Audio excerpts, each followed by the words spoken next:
Howdy YouTube, welcome to the Stratosphere Studio. Let's go grab our friends over at Twitch here.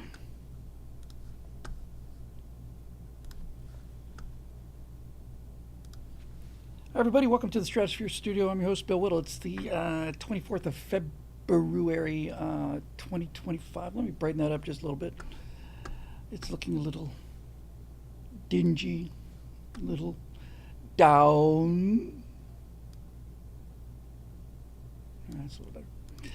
Hope everybody's doing well. Somebody pointed out in our, I'll tell you who pointed it out.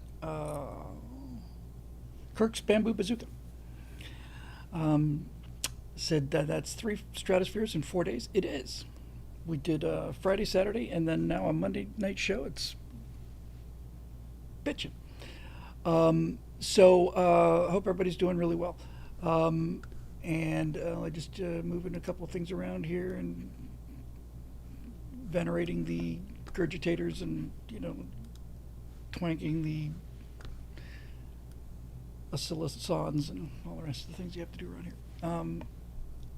Feel cool down many strands. Yeah, it'd be fun. That's the key to successful YouTube businesses: regularity, which is another lesson that I'm aware of, haven't apparently learned yet.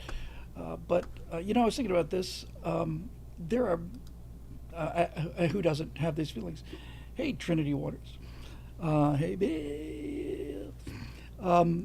Who doesn't have these thoughts when they had times when they wished they were in prison for some minor infraction, in solitary confinement with only their trusty computer for don't even really need the internet connection. I just think I could get 5 major scripts done if I was put away for a month, even if I was put away for 2 weeks. If I had nothing else to do, just literally nothing, and just either write or veg, I really think it would do me a lot of good. If I could do anything right now, right this second, I know we've got the set. I was going to show you guys the set. I decided against it. Just because I think it's probably, probably better showmanship.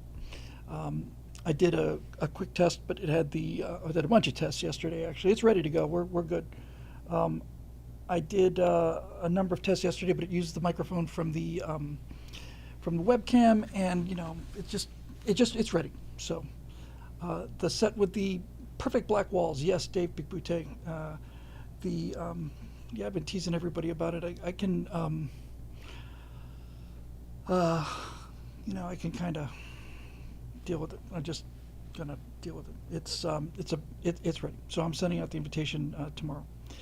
Over on YouTube, Trinity Waters says Dan Bongino for the win. That is the hot mic that I'm recording as soon as I'm done with this show. I've been gone for a long time on hot mics. Mostly because he's been moving so fast, but it's called Dan Bongino G-Man. Bongino and Cash. Yeah, Bongino and Cash sounds like a cop show. I got to remember that. The Mike is strange enough is stuck in Havana. I don't know if he's going to be here in time to record the show. It seems unlikely. He's not many things about Hot Mike that many people don't know, but Hot Mike is passionate about only a few things in life. One of those things is spats. Hot Mike is, tried ordering spats from Amazon, but he says they're just those no good, cheap Chinese knockoffs, not worth a damn, just fall apart when it first rains. He's so into spats, he won't wear the same pair of spats twice. He's like Jerry Seinfeld, only wears new sneakers. So apparently the only place you can really get decent spats made these days is in Havana, and he went down there, took basically all of his savings with him, bought himself 700 pairs of spats, and had enough money for the plane ride back, but he had miscalculated Trump's latest spats tax on tariff on Cuba. And so he's stuck without airfare, and he's not going to resell the spats, so I don't know when we'll see him. It's probably a pretty good place to be if you're swimming in spats. And it's funny you mentioned that Marusha Dark. if I had to pick describe most of the people on Trump's team, it'd be paladins. I had a hot mic ready to go called Trump's Paladins. This was back when Vance had spoken in Europe. Hegseth had done that early morning run, and Elon was slashing the daylights out of everything, and I just missed the boat. It moves too fast. There's back when I grew up in Bermuda, I started scuba diving when I was probably 6, I guess, something like that. And there was a dive concession at my dad's hotel, run by a guy named Michael Burke, who I've mentioned a few times before. Sorry, Kevin Burke, his son Michael. Kevin Burke. And Kevin Burke was a Bermudian, true and true, and he had a reef named after him. He was one of those guys who grew up in the water outside of Bermuda. Just all he did was scuba dive. That's it. He'd go out every day, and we'd just try to go out whenever there was a spare space or, whatever. We just hung around, just hoping to get a chance to just go out for a dive. And I remember just so clearly they put my dad's hotel had they had a rec room, and they had just installed the latest in 1960s entertainment technology, which was a pinball machine. My brother Steve and I, Steve's a year younger than me, Kevin's son Michael was Steve's age, and the three of us were just in there playing pinball, and Kevin came up, and we said, Kevin, you got to try this. And he just learned how the flippers work. It's not a steep learning curve. But every single thing, the time the ball would just bounce off the flippers and just go into the drain before he could hit the button. And his son said, Dad, what's the matter with you? And he said, the ball moves too fast for me, Michael, my son. I never forgot that line. But in any event, the events have been moving too fast for me, Michael, my son.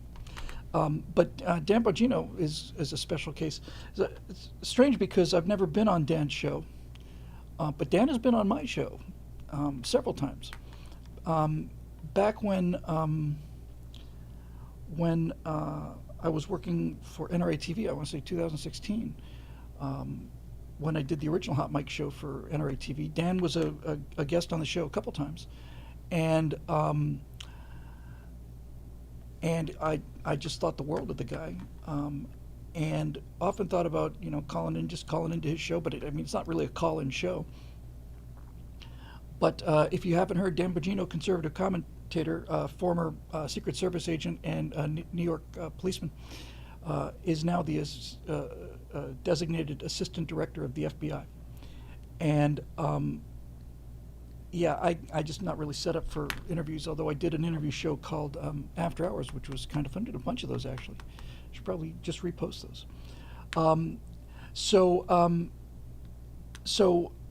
with Dan, it's a little bit personal, I'm not saying he's a friend of mine, but he certainly knows me. I know him.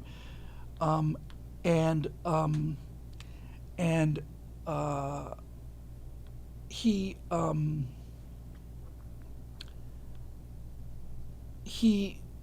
is an amazing pick, because number one, I want Dan Bongino in the FBI for the same reason I wanted Pete Hegseth in defense. I don't want theoreticians. I don't want intellectuals. I don't want gray eminences. I want people who deal with the situation on the ground and who know what the people on the ground want and need. He would have made an excellent chief of the Secret Service, having been a former Secret Service agent. So the fact is, number one, he's got the experience that matters. He doesn't have a Harvard degree in criminology. He's been a street policeman and a Secret Service agent, and he knows what happens out there on the street. So that's the kind of qualifications I want. The second thing I like about Dan is that Dan has an enormous heart. And there are roles where I don't think that having just passionate emotions necessarily help the job. Certainly Dan is not the kind of guy, you don't get to be a Secret Service agent and have his kind of background without the ability to control your emotions. He just has big emotions. And if we were talking about the Treasury Department, I don't think that would really matter very much. But for crime fighting, notice I didn't say law enforcement. Crime fighting, in fact, I need to make that note. It's rather a good line. Hang on a second.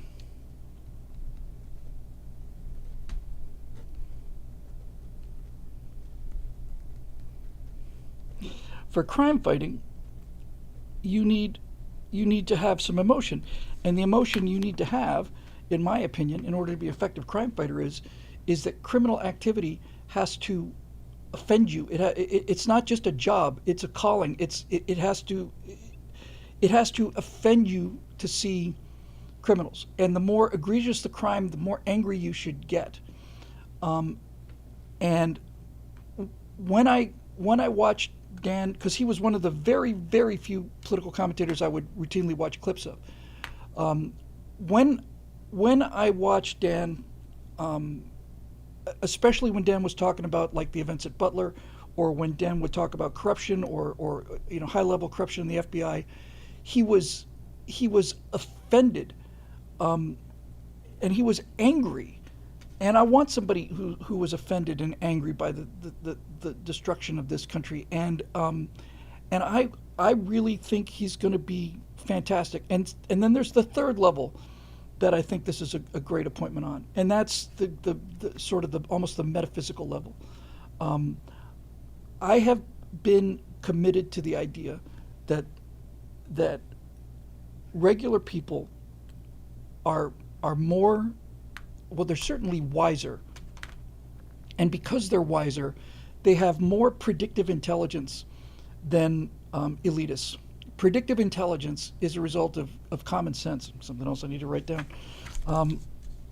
Because I'm just kind of freelancing here. I was about to do this on camera. But so what's the purpose of intelligence? I mean, why is it important? What's the big deal about intelligence, right?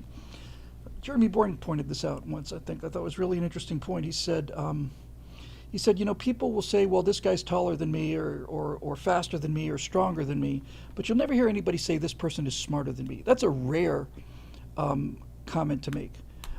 And with this whole Island 120 thing,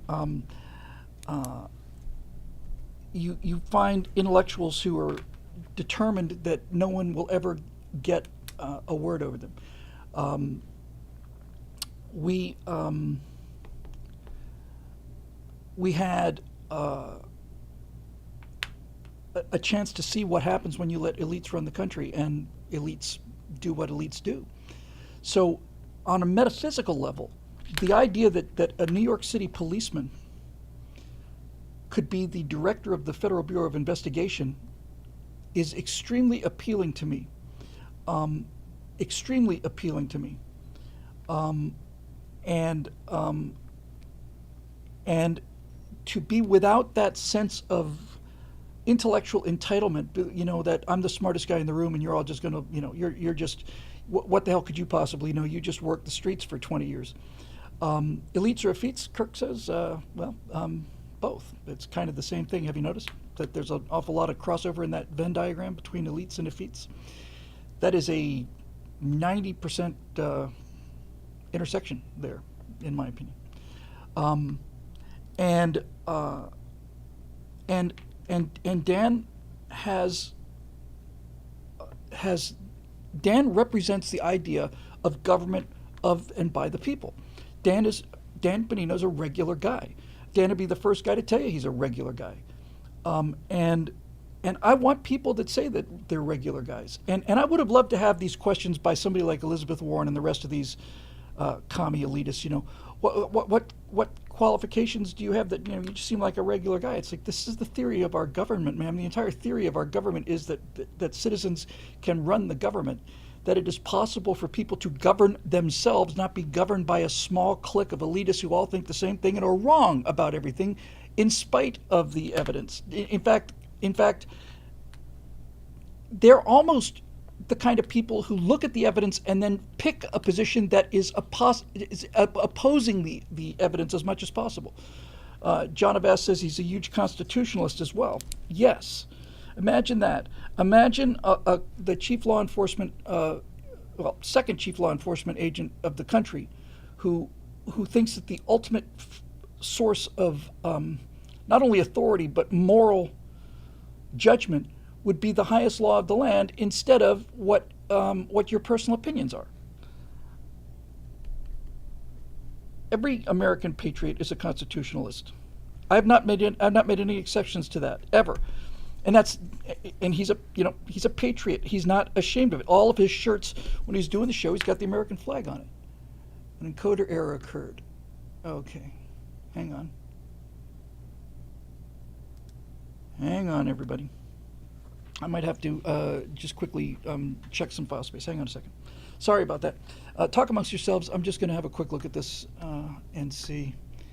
I'm not going to take a long time with this, obviously. If it turns out we're out of drive space, then I just have to worry about that later. God, it just goes so fast.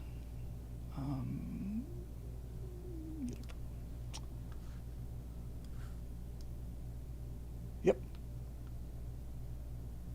Okay. Stream is fine. I'm just going to let it go. It's recording on YouTube. And I keep copies that had been previously uploaded at the end of every show, and I need to get back to that, and I'll tell you about that in a second. Anyway, this one's just, let me just see one thing here. Sorry, hang on a second. I think I can, I might be able to do this with one file. Delete, hang on. Sorry about the delay. I hate dead air, just hate it. But I sure am good at it in terms of producing it. Okay, so that's the problem. So we got desktop.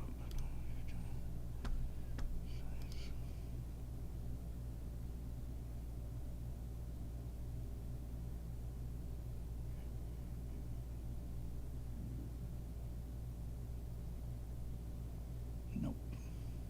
Okay. I'm looking for like multi-gigabyte files that I can delete, but I just don't see them. Hold on.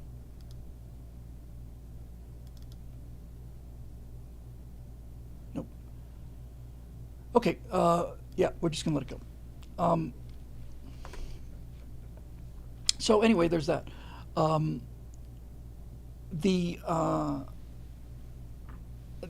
had locally recorded Stratosphere Lounge shows, and then I would finish the show and I just upload it to YouTube, and that would be it. And then I got the bright idea in my head, oh wait, what I should do is take out the background buzz, and then I can peel off an audio version, then I can put that up on SoundCloud so people can listen to it on SoundCloud.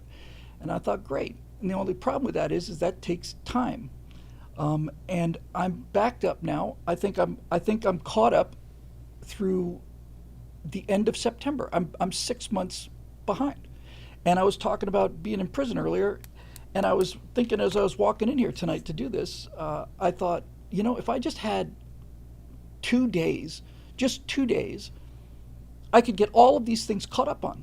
And this is the kind of the trap that I'm in, It's just there's just so much to do. Phil helped me out so much with organizing it, and it just kind of fell by the wayside, as things usually do when your hair's on fire. So, there you go. But anyway, I sure do wish I had that. I'm just gonna try starting on that tonight. Just if I get 2 done a week. It's the problem is when I put up 2 a week, it's really hard to catch up.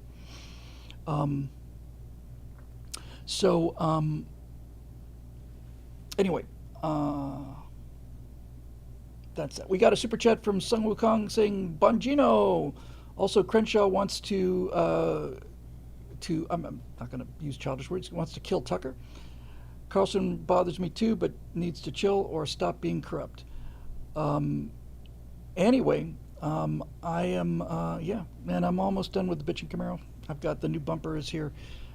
I started out with the bitchin' Camaros as a 10-second, 2-minute deviation. I started out with the bitchin' Camaro by putting the headlights in, which turned out to be the most difficult of all of the things that I did on the bitchin' Camaro by far. Whole bumper has to come off. The front wheels have to come off to be able to get to the screws to undo the front bumper. So it was the biggest job ever. But my my front bumper's dinged up, and I got a replacement bumper, and I've been waiting to do that. So that's been sitting there for about 2 weeks, 3 weeks now, and I hope it's not bulletproof yet. But once that's done, it's done. Then I'll do a walk around and show you guys the new bitchin' Camaro. I wish I'd done. I did a walk around at nighttime on the old one. I wish I'd done one in the daytime. But anyway, yeah, it's been really fun. Been fun working on it. I miss having things to work on. I really loved working on the car.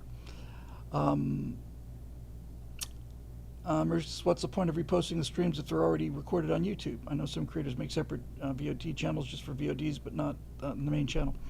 Yeah, I mean, it's obviously working okay. I liked having the Stratosphere Lounge section on the website. But obviously, if this wasn't working on some level, I would have done something about it. It's just fairly easy, you know. I guess people just go and see it.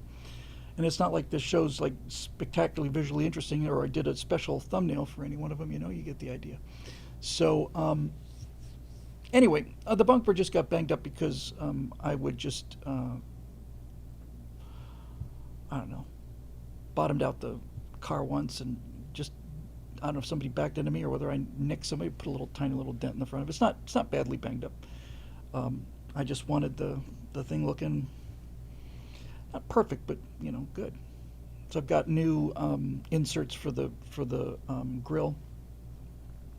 I've got try either silver. I'm going to try black and see how that works. But then it's done, and every day since I started, I keep walking out to the car. It's like, getting the new wheels was like, okay, well, that's a bit of a difference, monster difference.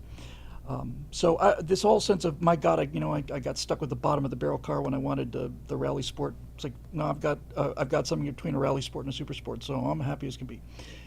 I have to go down tomorrow and upgrade the insurance, because I've spent, over the course of, I guess, 5 months, I've probably spent $2,000 on the car, maybe something like that. I've added, I think, probably $10,000 worth of value to it. So we'll see. Sad Wing says, I miss my '84 Rally Sport Camaro. Yeah, there's something. Okay. Anyway, I think one of the things just to chat about before we jump into the questions here is let me just make this a little bit bigger. One moment.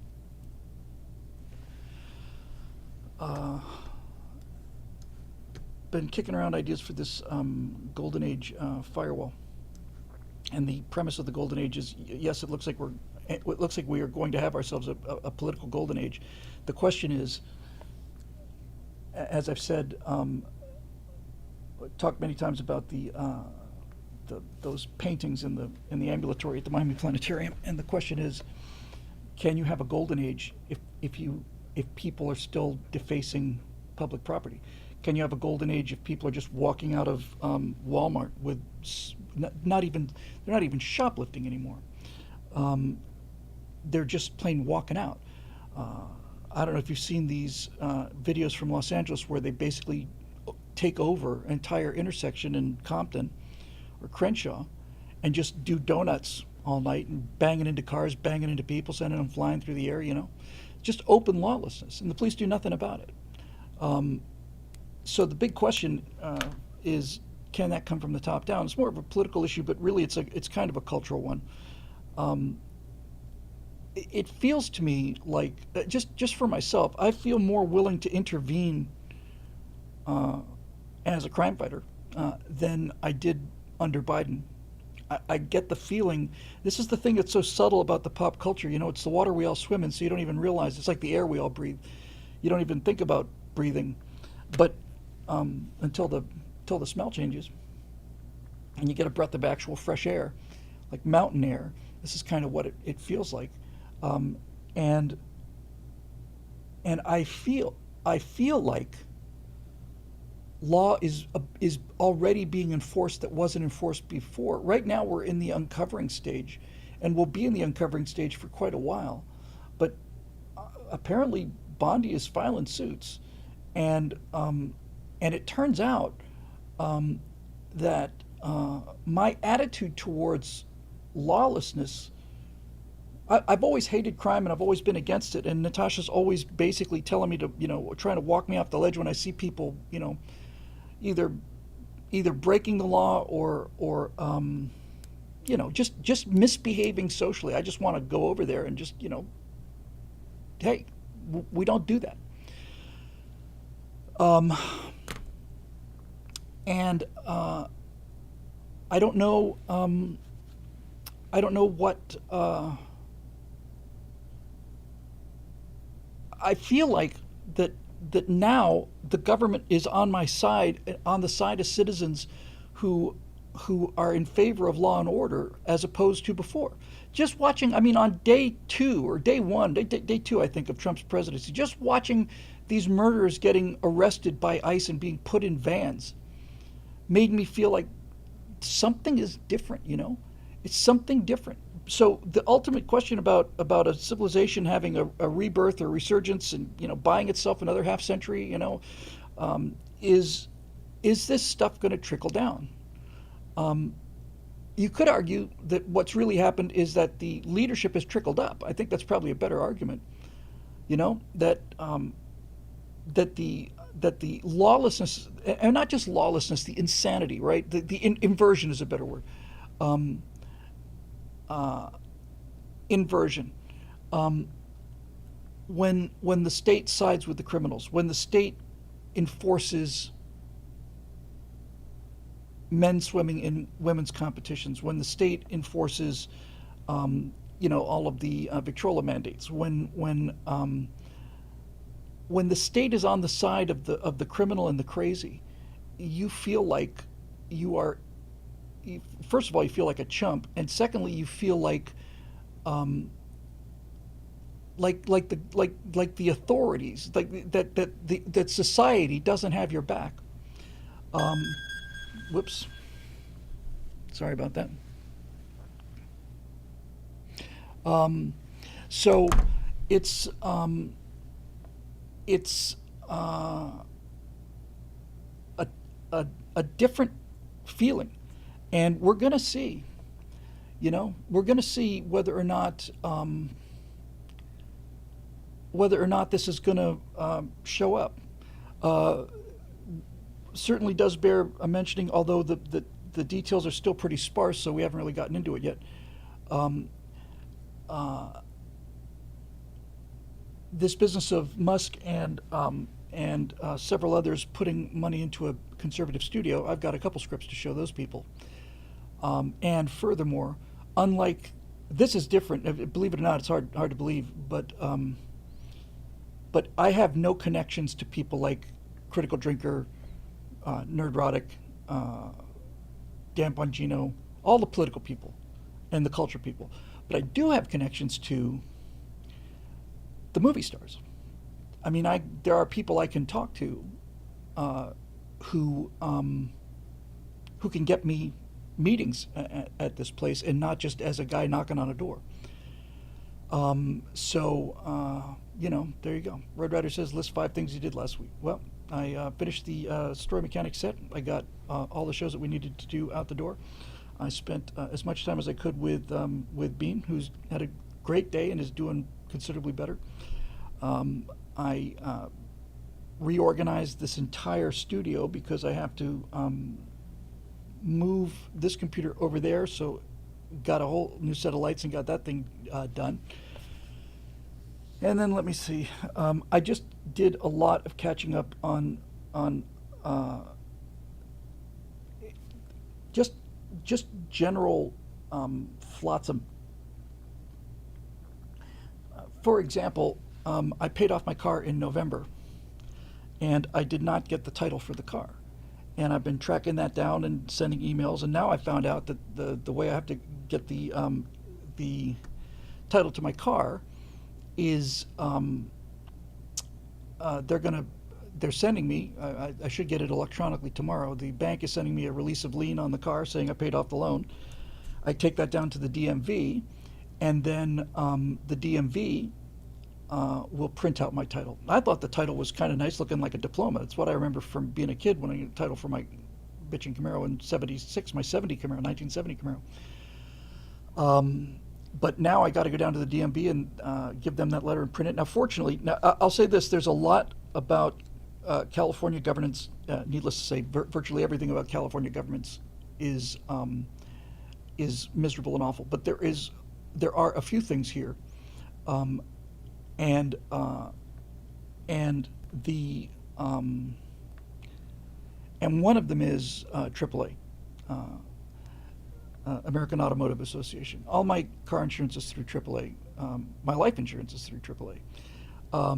And AAA, you go to the AAA office, and instead of standing in line, and it's busy, there's just a receptionist that just you walk right in. How are you? Good afternoon. Thank you. Good to see you. Glad you're here. What can we do for you? Oh, I've got to do this, and this. Okay, well, if you'd like to just take a seat there for 1 second, sir, I'll print out the DMV form that you're going to need to fill out, and then as soon as you're done filling out that form, we can send you over to Jim here. He can answer your insurance questions, take care of any insurance things that you need, and just let us know if there's anything you need. It's like it makes I want to go visit AAA recreationally. I just want to go, just for the fun of it, you know. Hey, Judith. And so I've got to go get that insurance printed, and I have to go get I have to raise the insurance on my car. I'm going to walk in there. I'm going to say, I want to pay more money for car insurance.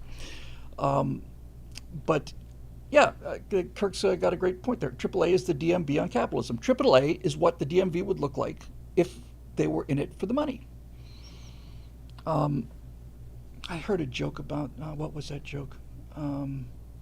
About a woman who retired from the DMV after 40 years of service, during which time she served no less than a dozen customers.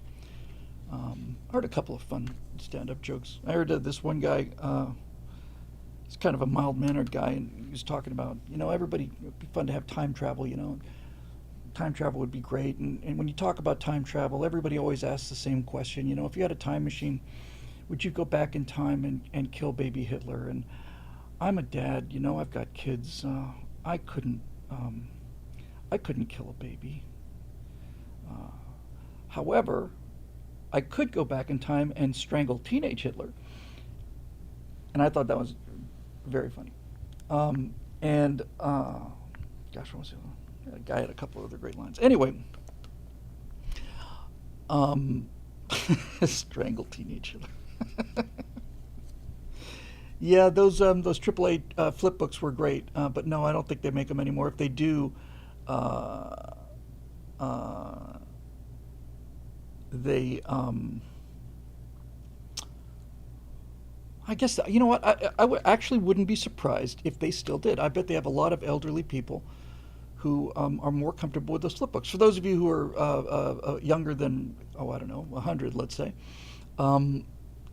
Back before we had GPS navigation, we used to have to read maps, and the problem with a cross-country drive is you either had to get 8 different state maps, or you had a map of the United States, which didn't have the resolution to really help you when you especially if you're getting off on surface streets every now and then,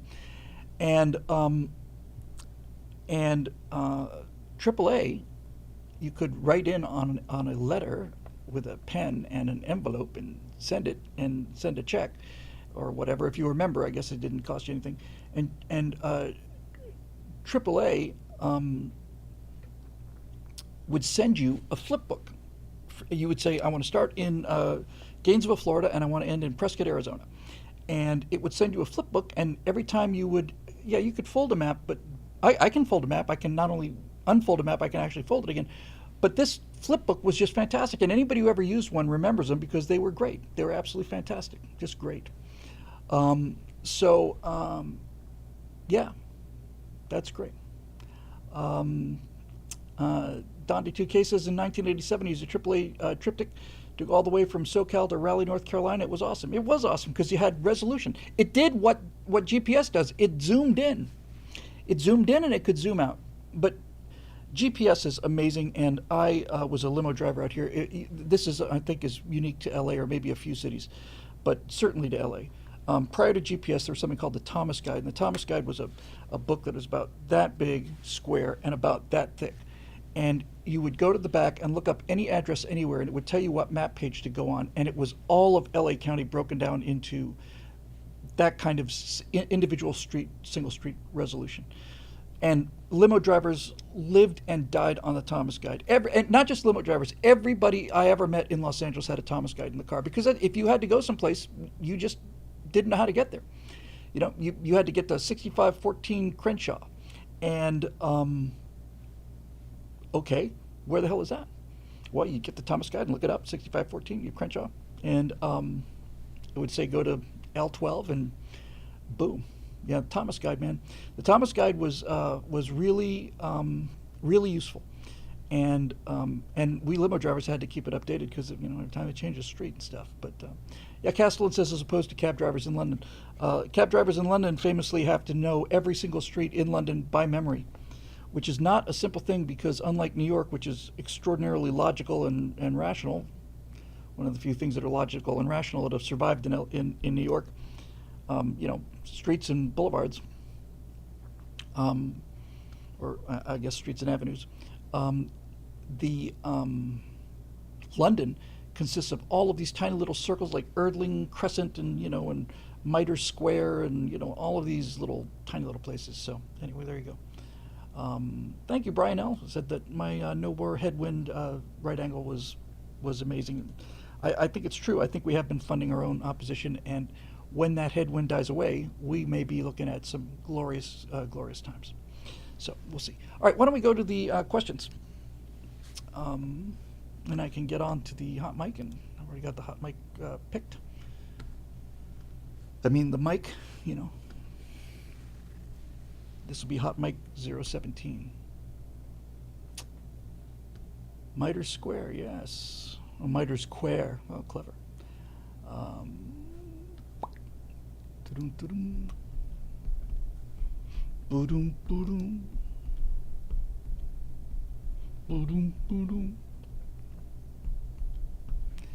Working. Sound of the relays clicking on the Starship Enterprise. Oh, I didn't know that. David Benner says Bongino has a bachelor's degree and 2 master's degrees. Do you know what? Can you tell me what they're in, Dave? Since you mentioned it. I thought since he was a Republican, he flunked high school, like the rest of us knuckle-dragging idiots.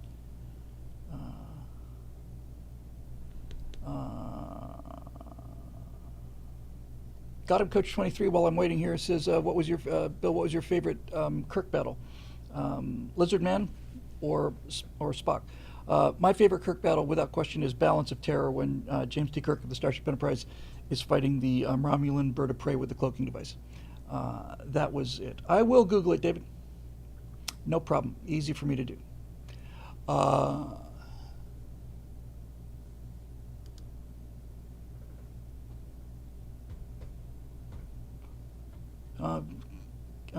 Kisama 001 says it's not anything ending in studies. So Mercy says, while we're waiting, Bill, did you see Ron DeSantis said he's going to implement a Florida Doge for a year?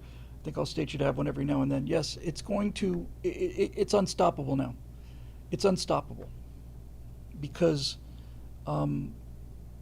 it can't be unseen.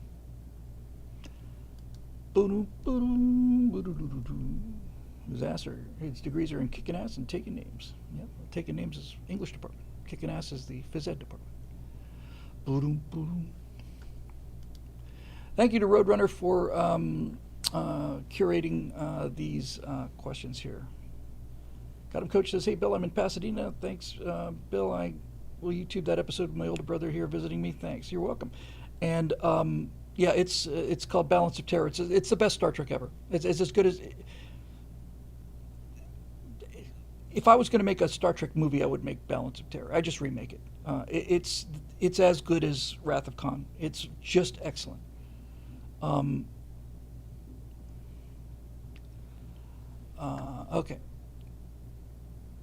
Let's see what we got.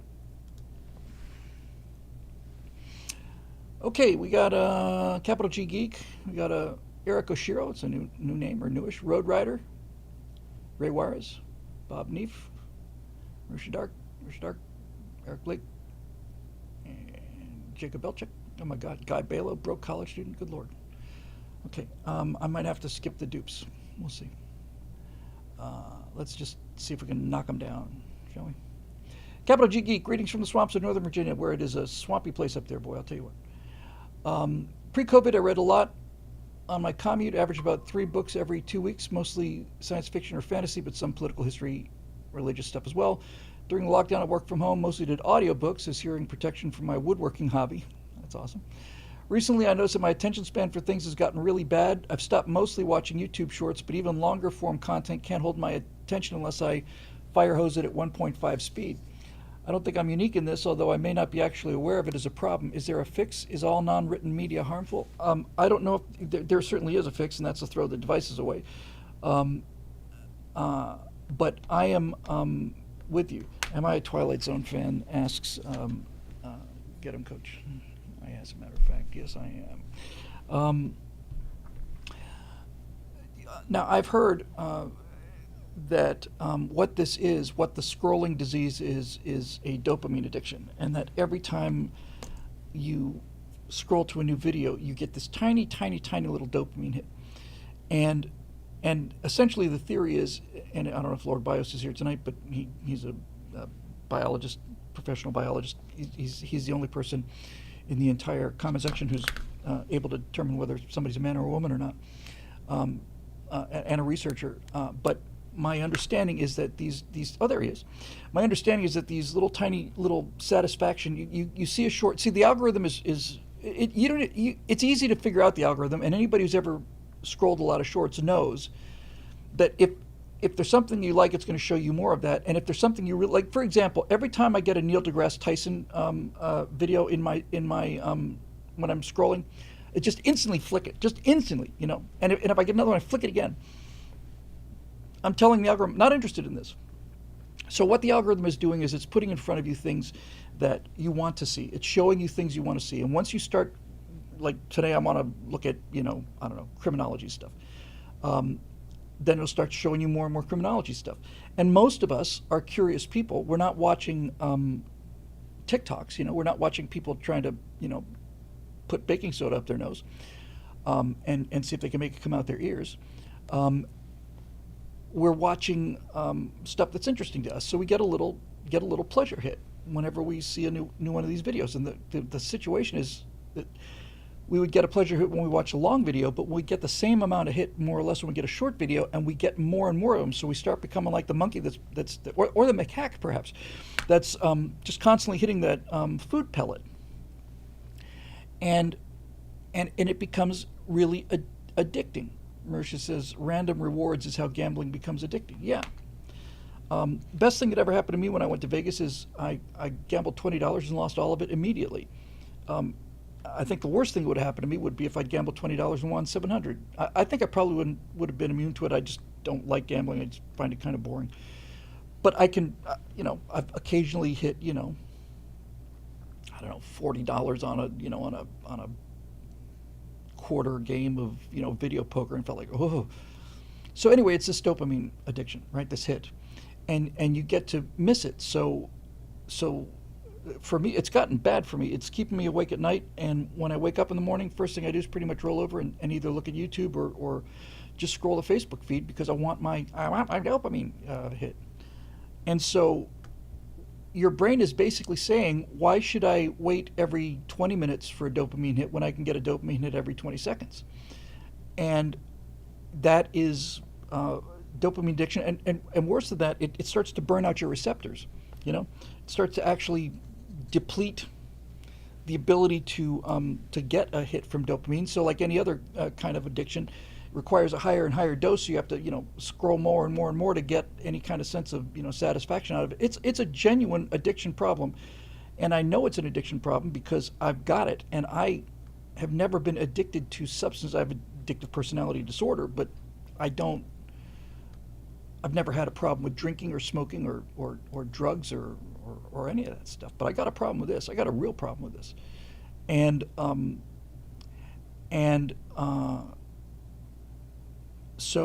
that's probably one of the reasons why I'm reluctant to do shorts of the things that I do, just probably out of, I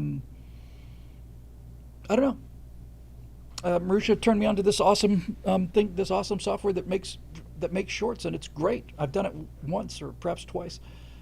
Also, a lot of that is I want to, it's just, it's not. I can't come up with a good excuse for it, no matter how hard I try. It's just another one of those things that I want to do that just gets swept away in the tornado of things that have to happen around here.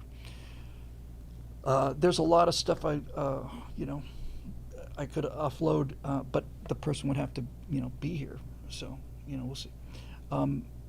I'm okay to have a beer. I'm okay to have a bunch of beers. I'm okay to have on my 52nd birthday. I had 6 or 7 margaritas, and I was pour me into the car.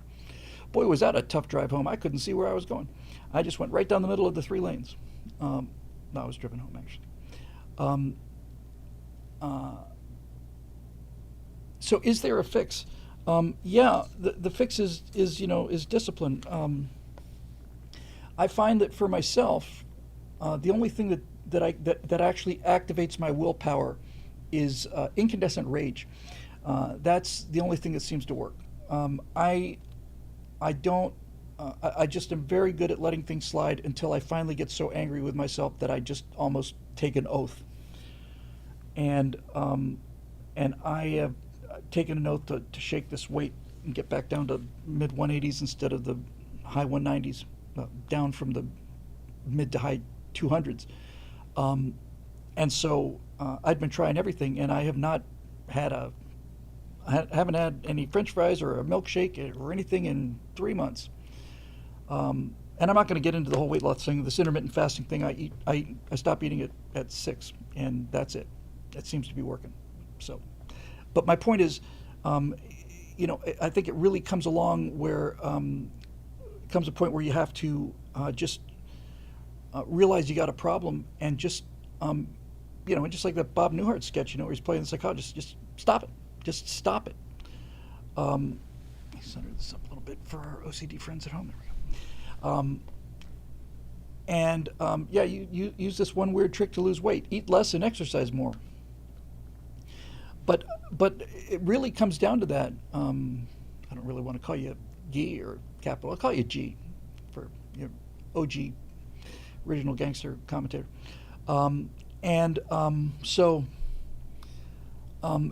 Realize that it's not so much a lack of willpower as it is a chemical addiction, and then you're going to have to muster actual willpower to realize, okay, you're chemically addicted to something. I think I really do believe that is the case. That it is a chemical addiction, and that Gen Z has got it and has had it from birth. Because I see Gen Z panic when they're without their phone. I just get bored. But I'm telling you, man, if the internet goes out for 2 weeks, we're going to see a lot of people jumping off buildings. So anyway, hopefully that helped. Moving on. Eric Oshiro. Hang on a second, Eric. Thanks for the extra Saturday show. You're welcome. It was fun. I propose any further iterations be named Saturday Night Live, but I'm a terrible person. Saturday Night Jive. I'll tell you, when we do the Friday show, it's not uncommon to have Stratosphere Lounge get bumped from Thursday to Friday. It's probably one every 5 shows, something like that. And when I finish the Stratosphere Lounge, I still usually have work to do before I can go home, and I almost always turn on Doomcock's Friday Night Follies, I think. And I just marvel at Doomcock's live show. I just marvel at it because he just hey, first time chat from Made from Peace. Hello, Made from Peace. Good to have you here. Thank you for joining us, and hope to see you come back. The Frolics. The thing about it is, it's just fun because Doomcock will just talk about things kind of like I do, but more, he just routinely, it's just like the backbone of his show. He'll just break into song, and I just find that to be so charming. Strategy. This is Straturday night show. Straturday Night Fever. Yeah, Saturday Night Special has got a nice ring to it too. That may have been the first time we ever did a show on Saturday, and we're pushing 500 episodes. So, yeah, that's another good reason for Straturday. Yeah, okay, I could live with that. It's another good reason to get these shows on the saved. I've got them all saved. It'd just be nice to know what the numbers are. I could renumber them faster than I could convert them, so maybe I'll just go through and renumber and see. But man, I just love listening to Doomcock Live and hearing Harvey Cthulhu chip in every now and then. I did a weekend show when Trump was almost assassinated. Yeah, maybe. Yeah. Well, thank you for that, and it was fun, Eric. So I'm glad you enjoyed it. I enjoyed it too. Road Rider, number one, might we see Last Man on the Moon or anything Mace this year? Yes. Yes, you will see it this year. Mace and his buds are still pretty young and healthy. Have you conceptualized a workaround for the no women on the moon, fembots, muds, women? Turns out that we will reveal that there is a Soviet station just a few hours flight away. That was staffed by 6 men and 6 women, and over time, all of the men died of exertion. And finally, it was just 1 man and 6 women, and poor Vasily looked like the after on Life Force, that weird British science fiction movie with Steve Railsback, I want to say. Wasn't that Steve Railsback? Steve Railsback was not your average everyday leading man. He was a strange dude, but it was science fiction, and I remember thinking, wow, okay, it's off to a interesting start. 3, what's it like working with comic genius Stephen Green? Be as honest as you can. These guys are my close friends, and the thing that we just, all of us, we all feel the same way. I read more about the Waco Plan, Waco, and we talked about it on the last episode, I think. I've got your emails here, and I've looked over the first one. I've got the second one to finish reading, but yeah, it's. We kind of went over the Waco Plan about turning Ukraine into 51st state, and I see some problems with it. But I'll get into more of the details, and I'm sure there's subtleties that I didn't cover. But the thing of it is we've seen each other every week for 2.5 hours. It's like poker night, 2.5 hours with the guys every week for 15 years. But we've only been in the same room at the same time 3 times, I want to say. I know the situation with Bean has complicated the plans for the Strato convention, which will happen. I just can't plan on it because I can't leave. Shelley has always been kind enough to watch our cats, and I can't leave. I can't leave that possibility to her. I couldn't relax, and it would be a horrible thing to do to Shelley, who's very, very conscientious about these things. So, I'm very happy that Bean's having good days and stuff, but he is continuing to lose weight. He's also getting older, and that trend isn't reversing. So let's just see what happens with him, and as soon as we get that done, we'll be able to take a look at it. But April's looking extremely unlikely now. Eric is saying fall might be ideal. September is more common off season. No, we'll have a look. But in any event, we will definitely be doing something where everybody gets together, and wouldn't be it wouldn't be a convention without Stephen Scott being there. So needless to say, we'd be doing the plan for the convention and the plan for the infamous cruise too before COVID struck was that Stephen Scott would be there, and that we would be doing live right angles every day and chances to talk with Stephen Scott and all of that stuff. So. Yeah, that's the plan. It's great working with Steve. He's really fun. He's really sharp. And Scott, of the 3 of us, Scott was the only one who was actually a comedy writer prior to doing this. I was doing Eject, Steve was doing Vodka Pundit, which was kind of, edgy. And Scott was doing Scrapple Face, which was a satire site. And we all uh, really liked each other's work, and we just met at CPAC in 2008, I want to say. Almost positive it was 2008. Might have been 9, but it was 8 or 9. And we just had the idea for a trifecta, and off we went. So it's Vinny says we can all save on hotel fare and just nestle in Scott's beard. You can have my spot. So anyway, it's great. And here's a Fembots photo. You never know what you're going to get included here. Oh yes, Allison, Mud's Women. No, that's not Mud's Women. That's the Norman coordinate one. Yeah. Whichever episode that was. I got to go back and take this super chat real quick. I saw it go by. Sun Wukong with a super chat. What are your thoughts on Chris Pine's Kirk? I don't want to spend too much time with this. I liked him better in the movies, than I thought I would, but he was not Kirk. And when I saw the first trailer for the first Star Trek movie, and I saw him driving as a rebellious kid driving a convertible off a cliff, and then he's riding a motorcycle, and he's looking, and they're building the Enterprise on the surface of the Earth, and all of this stuff. And I thought, man, yeah, he drinks a lot. He's fast with his fists. It's like you don't get to command aircraft carriers if you are that kind of rebel.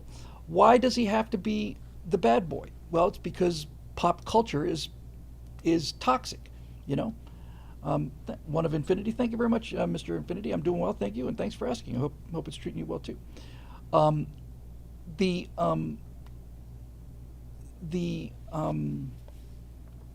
So the short form is I didn't like movie Kirk. He never, even the Kobayashi Maru thing. He was just it was kind of meta. It was Mud. Thank you. It was like I've just reprogrammed the computer. Jokes on you, instructors. That's not how Kirk would have handled it in the academy. He would have handled it straight. He wouldn't have been commenting on it. This is the ain't science cool kind of lines that this meta reflection on science fiction where modern writers are so cynical that they cannot believe that people could possibly take this seriously. And so all of it is kind of, Scotty's got lines that are kind of meta lines, and I thought the cast on the J.J. Abrams movies were pretty good. I thought it was pretty good casting, generally speaking. I liked the Sulu better than I liked the Sulu in the original series. Zachary Quinto was pretty good as a Spock. At least he looked weird. This guy they've got on Strange New World, like I say, looks like a Starbucks barista. Spock has to be an otherworldly looking human, otherworldly. And Leonard Nimoy was a strange looking dude. And I think that the actors that play Spock have to have slightly Asian features. There's something Oriental about Spock. And I just don't. I just this whole thing about Kirk being, now they covered it nicely when you got to the idea that this Kirk didn't have a father, because in the Kelvin timeline. But to be perfectly honest with you, I'm sick of the Kelvin timeline. I hate the Kelvin timeline. I didn't like the movie Enterprise, and I liked it even less when they reincarnated it.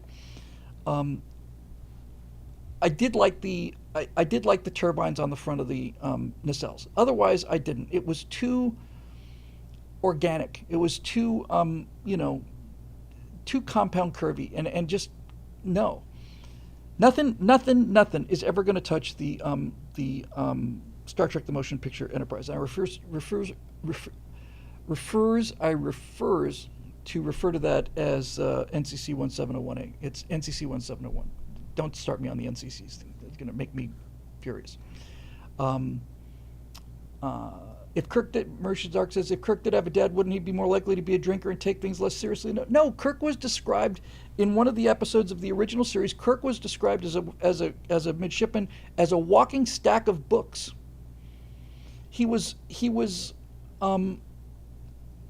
Kirk was a serious. He was the youngest captain in Starfleet. That means he is the most conventional, the most trustworthy, not the least trustworthy. He's not the son of an alcoholic or a fist fighter or a drinker. He's an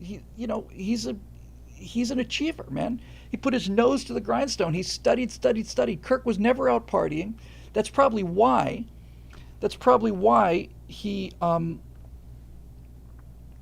Eric says that's Kirk in the academy. Before the academy was different. Eric, that doesn't make any sense. You don't get into the Air Force Academy by being a drunkard and a partier. If you're going to get into the Air Force Academy, you have to have the grades, you have to have the mental maturity. I know this for a fact. I took those interviews, and this idea that you can be this wild man and then all of a sudden instantaneously develop the discipline necessary to have this discipline and study is just ridiculous. Just people are not built that way. It just doesn't matter. So why do you need it? What is it about a motorcycle riding rebel? Why do you need that? That's an anti-hero. That's a James Dean anti-hero. He was not an anti-hero. He was a Boy Scout. He was an Eagle Scout. Kirk was an Eagle Scout. There's no question about it. He wasn't a drunk, but he was a bit of a rebel before reconciling with his father. Are you talking about the Kelvin Kirk, or have you got some just from novels or others? Because I don't believe in novels. Anything that's not on the TV screen is an original series of the movies is just fan fiction as far as I'm concerned. Now Scotty wasn't a partier either. Scott's idea no, he was not an alcoholic. He wasn't a drunk. He wasn't a drinker. He wasn't a rebel. He was an Eagle Scout, because Eagle Scouts are achievers. You know what the first man who landed on the moon was? First man to walk on the moon? He was an Eagle Scout. Okay? He was an Eagle Scout. The actual Neil Armstrong was an Eagle Scout. He wasn't a brawler, or he didn't ride a motorcycle around and hang out with fast women and drink scotch and be this bad boy. He was not a bad boy. He was a nerd. He was just a nerd with nerves of steel. I really hate this rebelization of heroes. Yeah, that's a great. I've never thought about that. Kevin Eric Snell says the Eagle Scout has landed. That's a great freaking line, man. That is a great line. The Eagle Scout has landed. Yes, and famously, during his life, Neil Armstrong wrote a letter of congratulation to every single Eagle Scout that graduated in the Boy Scouts. Every single one he wrote a personal letter to, because it's hard. That's why when I run into Eagle Scouts, or somebody says, would you, I had a couple of times where people said, would you do something for my son who's just become an Eagle Scout? I'll say, I'll do anything for Eagle Scouts. Now this is more interesting. Road Rider 58 says Chuck Yeager versus Neil Armstrong. Chuck Yeager, on the other hand, yes, Chuck Yeager was a motorcycle riding badass. But Chuck Yeager is dealing with an entirely different world than Neil Armstrong is. Chuck Yeager flew the X-1 by the seat of his pants. You don't land on the moon by the seat of your pants. Castellan says both of my brothers were Eagle Scouts. Oh my God, man, how can you go home and face the shame of it? You need to go back and become an Eagle Scout yourself so that you can enter into the halls of your brothers, in whose mighty company you shall no longer be ashamed. I'm speaking out of experience here. Don't want you to think I'm putting you down, dude. So anyway, that was just a super chat I had to take. So. I think this idea that the hero has to be a rebel is a really bad idea. Really bad idea. And this is why I hate, and Top Gun was terrible about it. Maverick was much better. But this kind of permission to buzz a tower, that's denied, Maverick, and I'm going to do it anyway. I asked my friend Steve Stipp, who was an air traffic controller in the Air Force for, a dozen years. I said, what would have happened if he'd really done that? Oh, he said, that's easy. I can answer that. The second that he'd shut the jet down, there would have been three Humvees full of MPs with their rifles raised at the canopy, ordering him to get out of the jet and get down on the floor, face down on the floor, cuff him and take him away. That's what would have happened if he'd buzzed the tower without permission. No, Maverick, traffic in the pattern. Oh, I'm going to do it anyway. You don't get to fly multi-million. This is the thing, and I'm off on a bit of a roll about this, because this is what really bothers me with how lazy this is. It's so lazy. Real test pilots are unbelievably disciplined people. They're quiet people, and most writers think, well, they're quiet people and they're disciplined and they got to be boring. It's like, how can they be boring? They're trying to break Mach 3. I mean, you just don't understand it enough to find out that it's more interesting. That it's more interesting for these people to have to suppress their emotions than it is to express their emotions. Was it who said this? It might have been Laurence Olivier. I've almost got the face.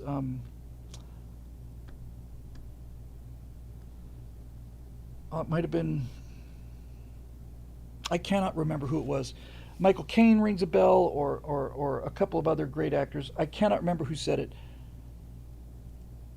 But the actor said, and somebody will tell me, somebody will recognize it. The actor said, you think that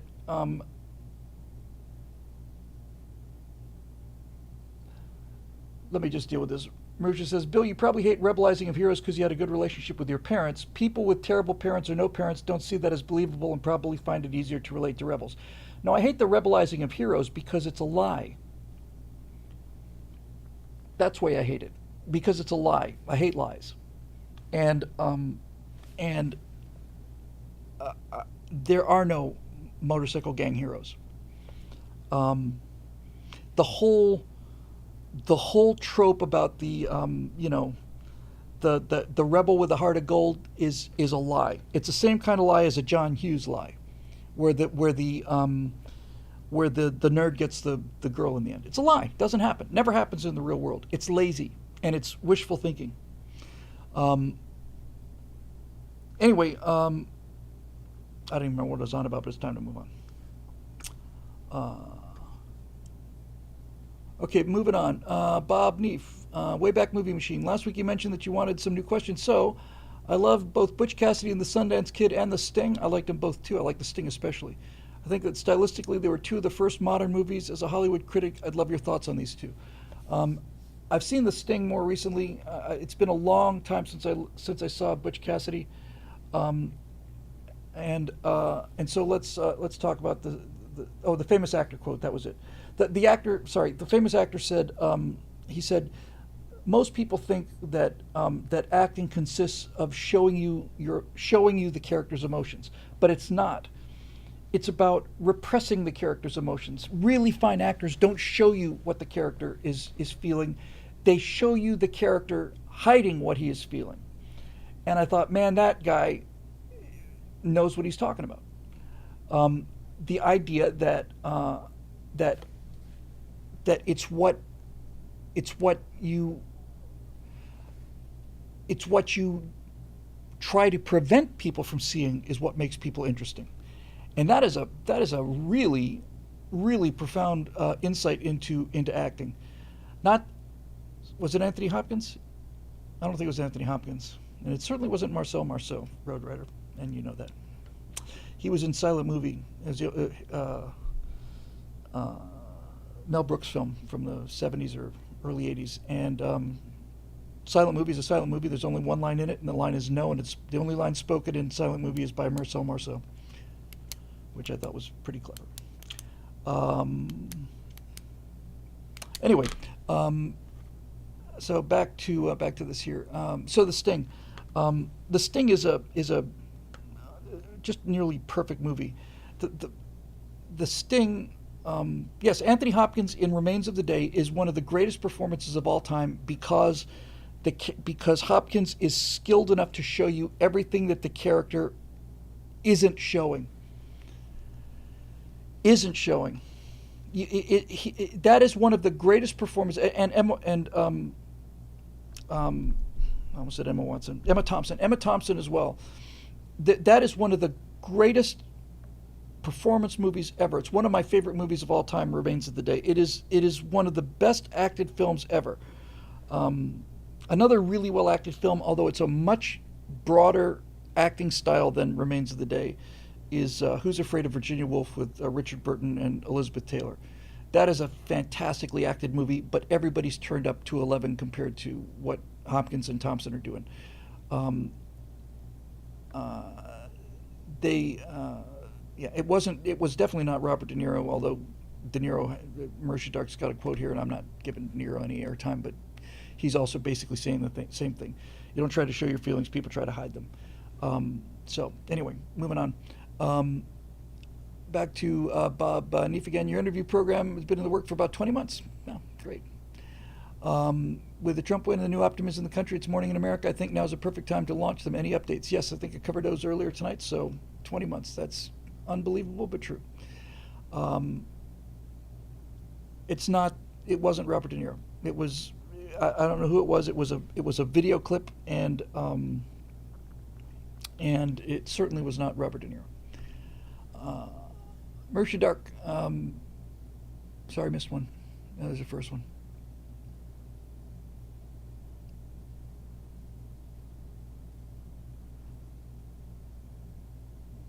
Okay, I'm going to take the first one. I did not see the Veracity movie on microbots, and I don't know when I will, so we can put that aside now. Marisha Dark, I'll just do the first one here. I'm not going to be able to do duplicates. I've still got a lot of stuff I have to do tonight. Um, Bill, you said you wanted the mom in the colonies to be a music teacher. I was wondering what would people in that series listen to music from the 20th and 21st centuries in the same way you have people from our time listen to historic music from eras past, whether that's Beethoven and Bach, Scarborough Fair, sea shanties, jazz, bard care, etc. These are all songs that are hundreds of years old but still get played regularly today, with or without covers or remixes. I think you can make a reasonable case that the cream of the crop from our time would survive and continue to be enjoyed even centuries down the line. Yes, one of the songs that I had in mind for the colonists to be playing on acoustic instruments is the Irish Washerwoman, and most of you are familiar with that. It's kind of the almost the cliche Irish song. It's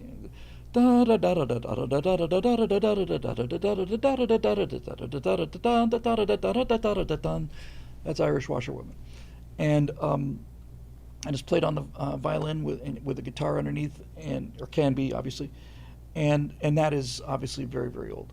But there is something that does need to be said about this, and that is that anytime you do science fiction movies and you try to capture future music, it usually ends very, very badly because nobody can predict it. Although if you look at the trend lines, it's going to just be one note. It's just going to be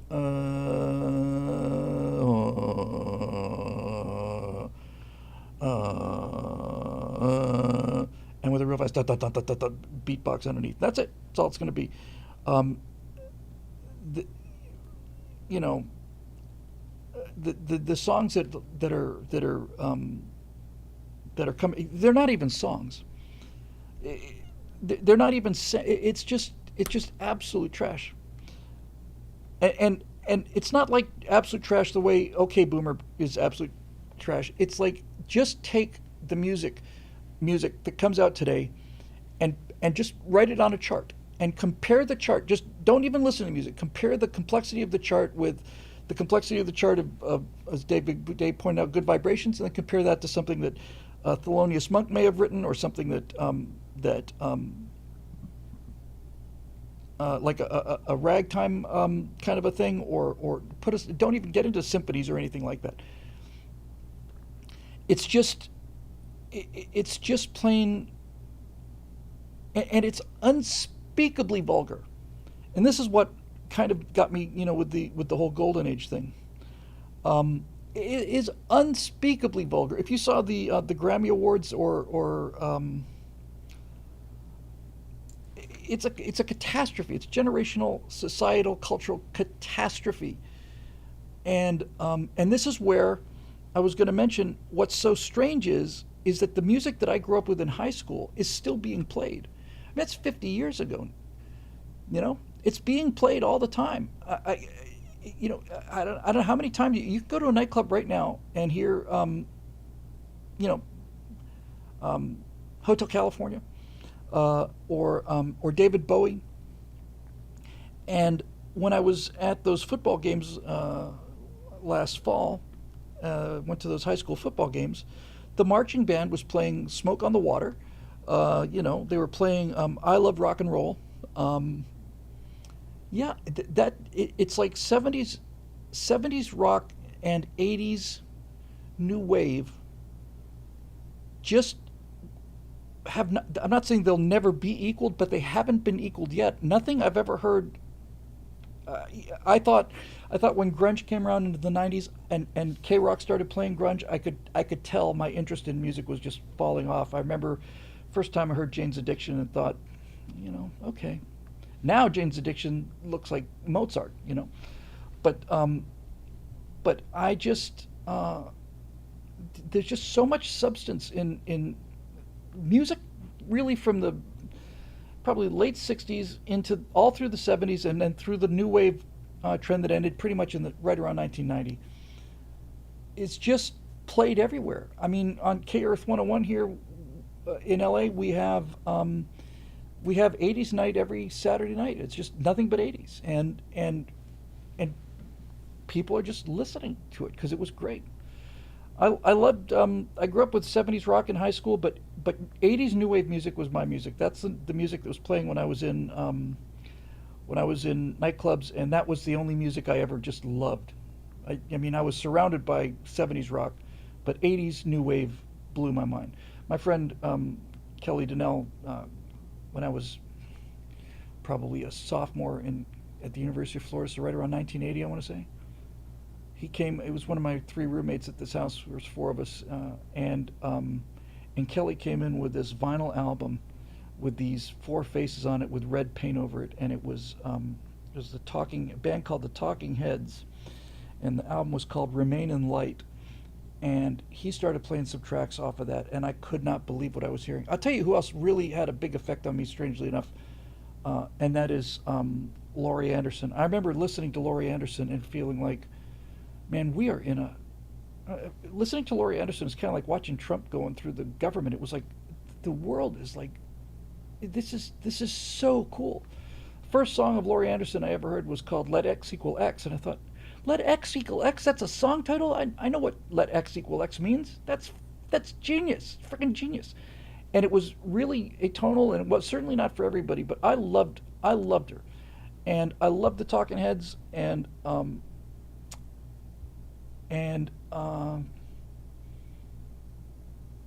yeah, and I just dug the whole vibe, man.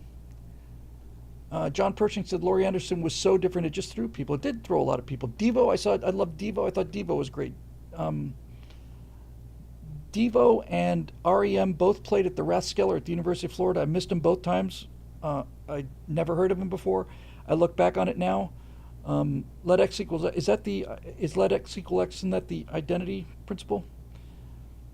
It's a in algebra, I think.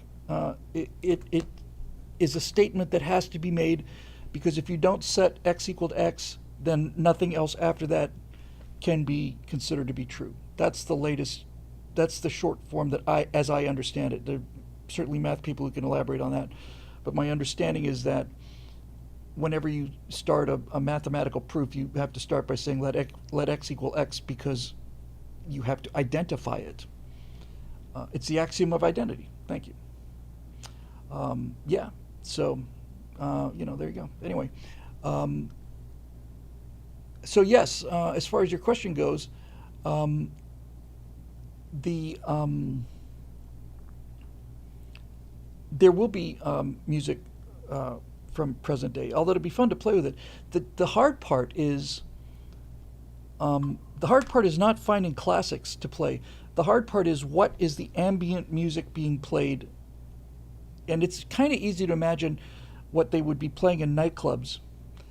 And since it'd be easy to imagine it as this kind of like, you just, the kind of, just take nightclub stuff even further, I think it'd be kind of interesting to go in the exact opposite direction and have like these, these clubs just with this kind of almost like ethereal, angelic music with the beat. The kind of crossover that I heard that blew my mind. I think really there's a couple tunes that just blew my mind. Not Enya, but I'm getting there.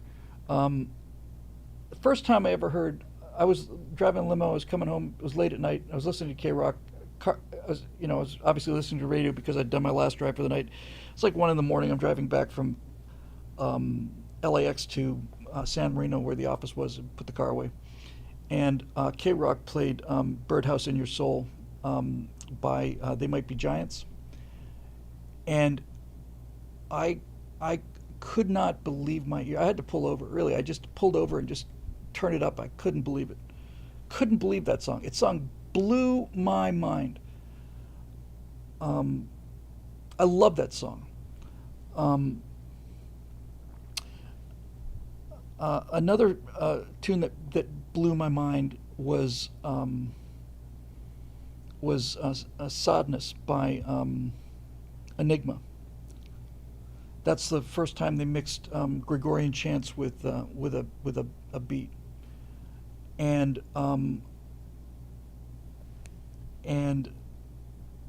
Enigma was just short circuited my brain.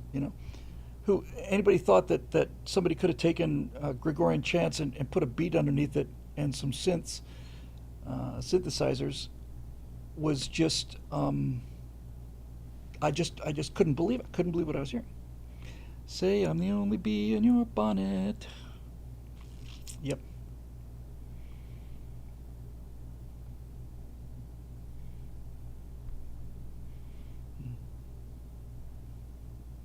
There's a picture opposite me of my primitive ancestry, which stood on rocky shores and kept the beaches shipwreck free. Now I respect that a lot. I'd be fired if that were my job. After killing Jason off in thousand screaming Argonauts. It's great. It's great stuff.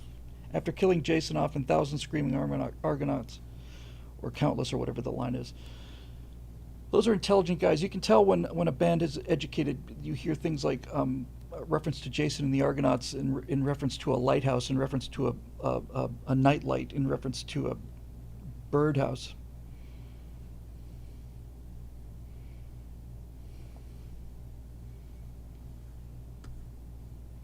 Yeah, Blue Canary, man. This is just amazing. And I thought They Might Be Giants was just it was 1 or 2 hit wonder. Lady Jane says they were just listening to Istanbul. That's another. You can tell those guys are educated. Istanbul, not Constantinople. I don't think 1 out of 100 high school graduates could even put their thumb on where Istanbul is today. It's actually extremely easy to find, on account of it's right there where the Black Sea dumps out into the sea that it dumps out into. So anyway, so much for that. Eric Blake. How many Eric Blakes do we have? Just the one. So okay, got it. Tonight, the case of the Nietzschean bargain. Well, this is a whole page here.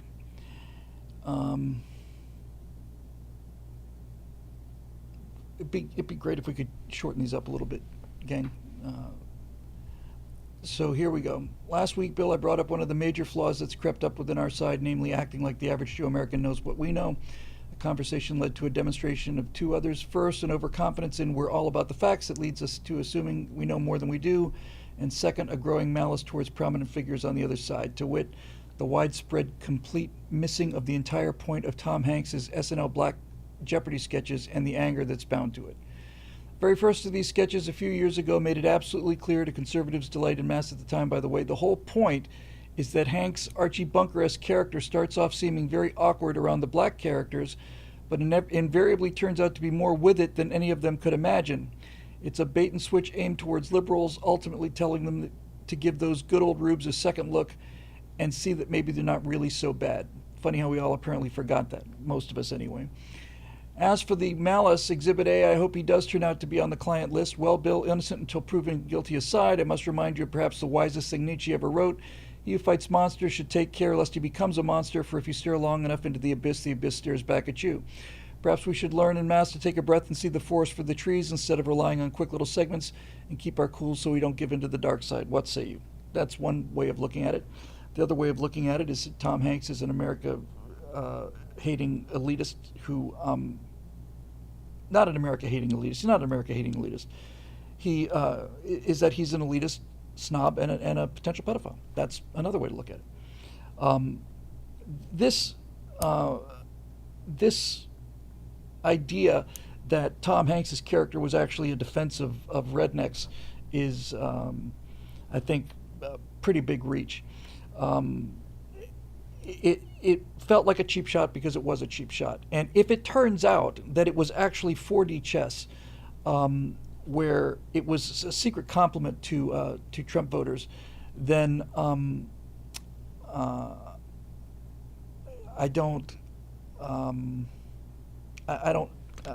just don't buy it. And whether it was a twist of the original sketch or not, it was what it was when it was there, and people aren't reacting to the original sketch. People are reacting to Tom Hanks wearing MAGA hat, being repelled by the approach of black people, repelled or frightened or whatever the case may be, uncomfortable. It all assumes that conservatives never deal with black people, and that only liberals get to deal with black people. It's a slander, and it's a cheap shot, and it's the cheap shot. It's like the blood libel. It's the conservative blood libel. You're all racists. Now, some of you are not intentional racists. Some of you are just stupid Southern redneck racists who are not actively, marching in the streets with swastikas. You just never around black people and make you uncomfortable when they're there, and all the rest of this racism stuff. And I'm not responsible for Tom Hanks' name being routinely bandied around with the Epstein list. I was floored when I saw his name there, but I've seen it there in several different places. And until the list is revealed, then there it is. It turns out Tom Hanks, if the Epstein list is ever revealed, it turns out Tom Hanks isn't on the list. I'll apologize to Tom Hanks. But there is some reason that he's there, and Hanks is a great example of the kind of guy who does movies that you just love. Look, the ultimate. This is the ultimate example right here. Okay, this guy's my lifelong hero, and had enormous influence on me. But Bill Shatner is one of the biggest dicks to ever walk the earth. He's a screaming liberal, and he's a nasty, mean-spirited man. He's just a nasty guy, and everybody knows it. I met him twice, and both times I thought, God almighty, this is an unpleasant guy. And everybody says so. Everybody. I also had a chance to drive DeForest Kelley home from the airport, who was precisely the opposite, and who was what everybody said he was. Everybody who's ever worked with Bill Shatner has said he's just the biggest pain in the ass ever. But everybody who's ever worked with DeForest Kelley said he was just an absolute gentleman and kind as can be. And that was my experience with both. Yes, lady, he's a terrible man. And really, really unpleasant fellow, and I have to square that, So no one's going to take away what Tom Hanks did in Saving Private Ryan, and the fact that he produced Band of Brothers and all the rest of it. I mean, this doesn't negate that. I don't believe you get negated for the good works you do because of the bad things you do. But no. Now, Leonard Nimoy, on the other hand, Maltz42 said, I met Leonard Nimoy once. He was great. We did the Long Journey of a Young God a couple weeks ago, a month or two ago, something like that. And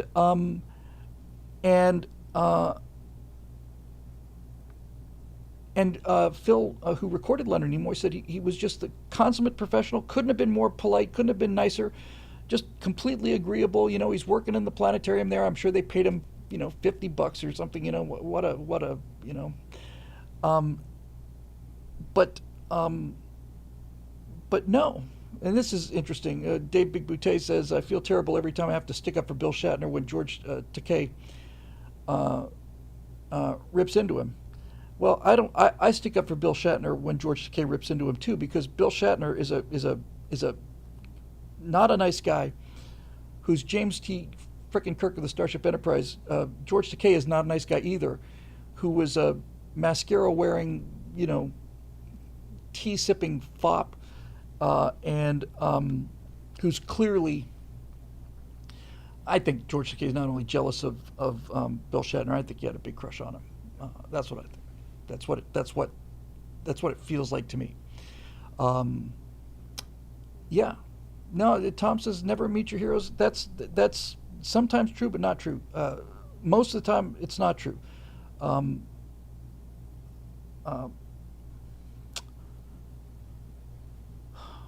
Who do I want to start with here? Mike Rowe is exactly what you would think Mike Rowe would be. He's just a good-natured, warm, friendly, funny guy who will talk to anybody as an absolute equal, give you all the time he's got. Mike Rowe's a terrific guy. Gary Sinise is a patriot, a brilliant actor, and calls you on your birthday kind of guy. And he texted me during the fires to see how I was doing. Gary Sinise is the most genuine, warm-hearted guy. John Voight is the biggest-hearted individual I've seen. I've seen John Voight tear up over so many things, any kind of a salute to veterans or when the national anthem is playing, John just gets a tear in his eye. He could not be a better man. John Voight is one of the best men I ever met, and Gary Sinise is one of the best men I ever met, and I and I just had a little interaction with Nick Searcy, who's definitely not one of the best men I ever met. Nick posted a picture of him with Kash Patel on his Facebook page, and I wrote there. Now I know Nick really pretty well, so I said, well, I'll be damned. I've known Nick Searcy for 15 years, and this is the first time I've been impressed. And he wrote back. He said, what? Even when I sat in for Rush? And then I wrote him back and said, this is public, by the way. I said, hey, just kidding, buddy. By the way, I just did a check on you on IMDb, and it says that you were in Castaway! ! I've seen that movie 3 times, and I have no memory of you. Did you play the voice of the volleyball? And he wrote me back in caps, why I oughta. Nick Searcy is a national treasure. Nick Searcy is got the best sense of humor of anybody in Hollywood. If you have not seen it, you need to go to YouTube and look up Nick Searcy's acting lessons, because Nick Searcy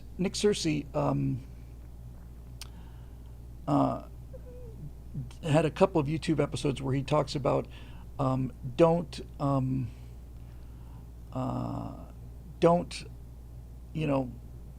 do anything stupid like waste time with your family when you should be advancing your acting career. It's just dry, bone dry, and very, very funny. Very funny. Dean Cain is a real nice guy. He's being mentioned. Clint Eastwood is as unaffected as anyone could possibly be, and Clint Eastwood he's a force of nature. Clint Eastwood is Clint freaking Eastwood. I mean, he's Mount Rushmore. Clint Eastwood. He's a freaking legend. I mentioned this before, but it's true. Somebody asked about the Twilight Zone earlier. I went through a period where I watched all of the Twilight Zone episodes in order, and the weird thing about that is they all came out in the late 50s, early 60s, and the women in the thing were just so beautiful. They're just so beautiful. These pre-60s women, the early 60s, the Apollo 60s, not the hippie 60s. And so after an episode was over, I had a chance to get in the time machine and Google what happened to them, because this is, you know, 60 years later. And found out what happened to all of them, and so on. And you know what? The one thing that these women had in common, I mean, seriously, I would say 4 out of 5 of the really hot women that were on the Twilight Zone episode, 4 out of 5 of them were romantically involved with Clint Eastwood at some point or another. And I just thought, I've shaken that man's hand. Unbelievable. Unbelievable. He's just great. Just great. So no, I'm not inclined to give Tom Hanks the benefit of the doubt on this, because I know these people, and I've heard what they say. I was editor of Sunday Morning Shootout. We had every movie star in the world on that show, and I got to see them before the cameras rolled and after the cameras rolled, and their contempt for common people, and their absolute obsession with virtue signaling to each other is really unmatched.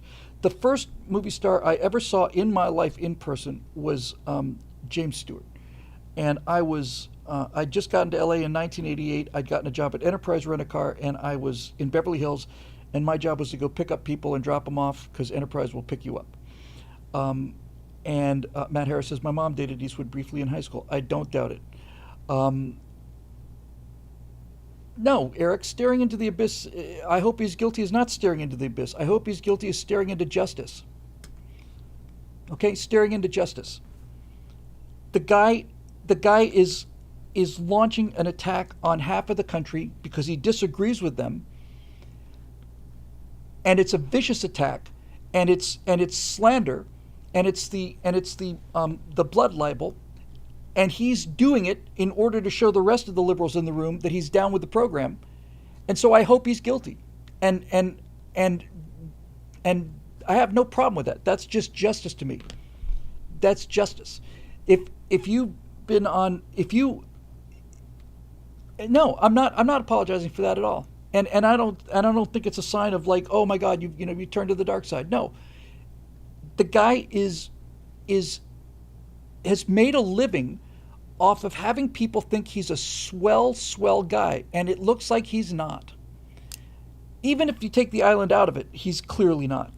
And so, okay, Tom, you wanna go out there and insult half the country?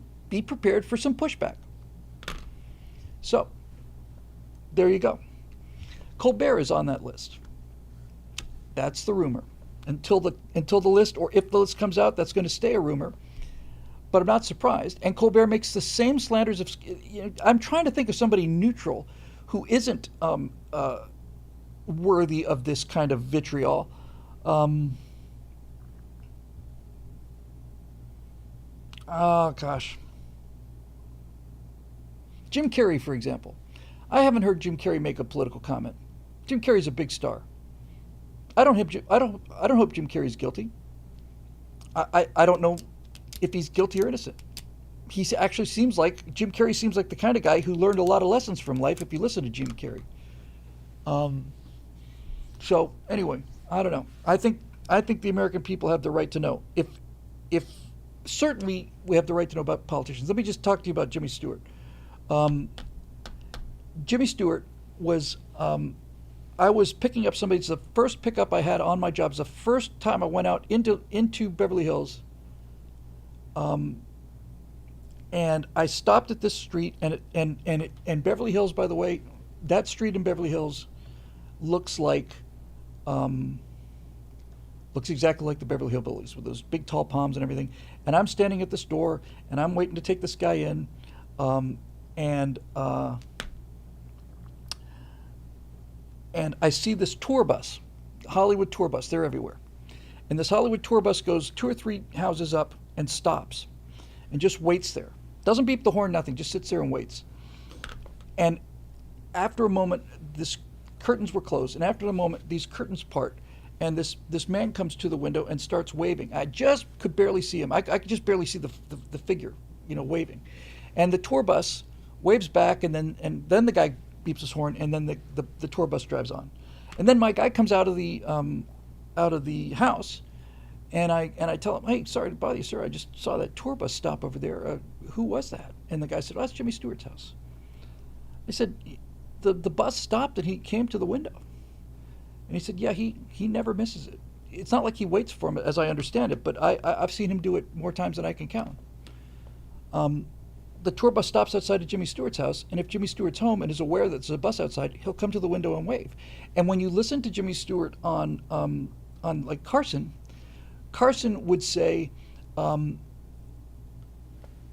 Carson would say, I mean, Stewart would say, uh, Carson would ask him how, you're room to be really good with your fans and stuff. And Jimmy Stewart would say, well, of course I'm good with my fans. I mean, look at this life I lead. I live in Beverly Hills. I get to pretend for a living. I have all of these incredible friends, and I don't have to worry about money. And I owe all of this to them. All of it I owe to the people that come and pay tickets to see me in movies. This is the most miraculous life I could possibly imagine. And I owe it to every one of the people that buy those tickets. Who couldn't be thankful for that? Well, it turns out lots of people couldn't be.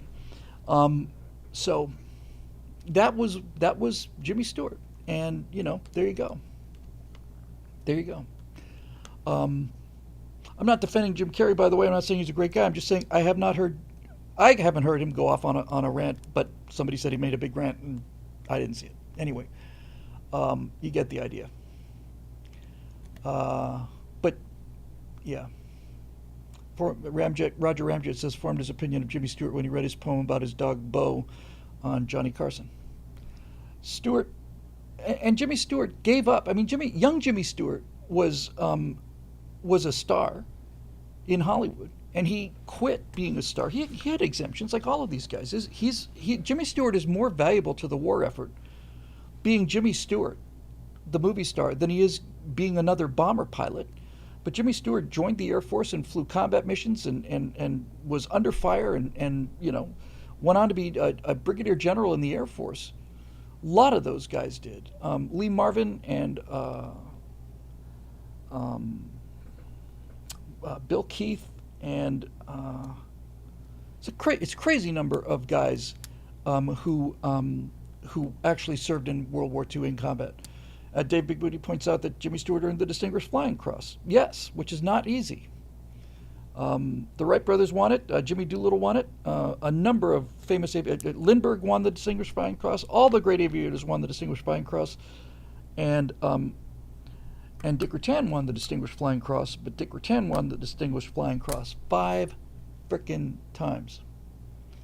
Charles Bronson, yep, another one, 5 times. So, yep. Let's see what we got. We got a Jacob Belchek.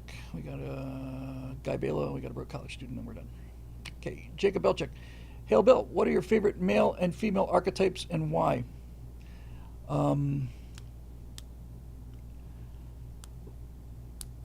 Well, my favorite... Well,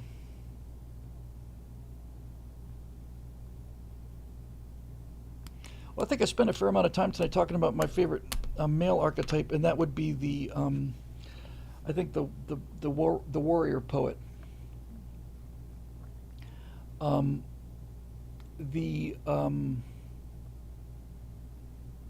put Neil Armstrong in that category, and that's why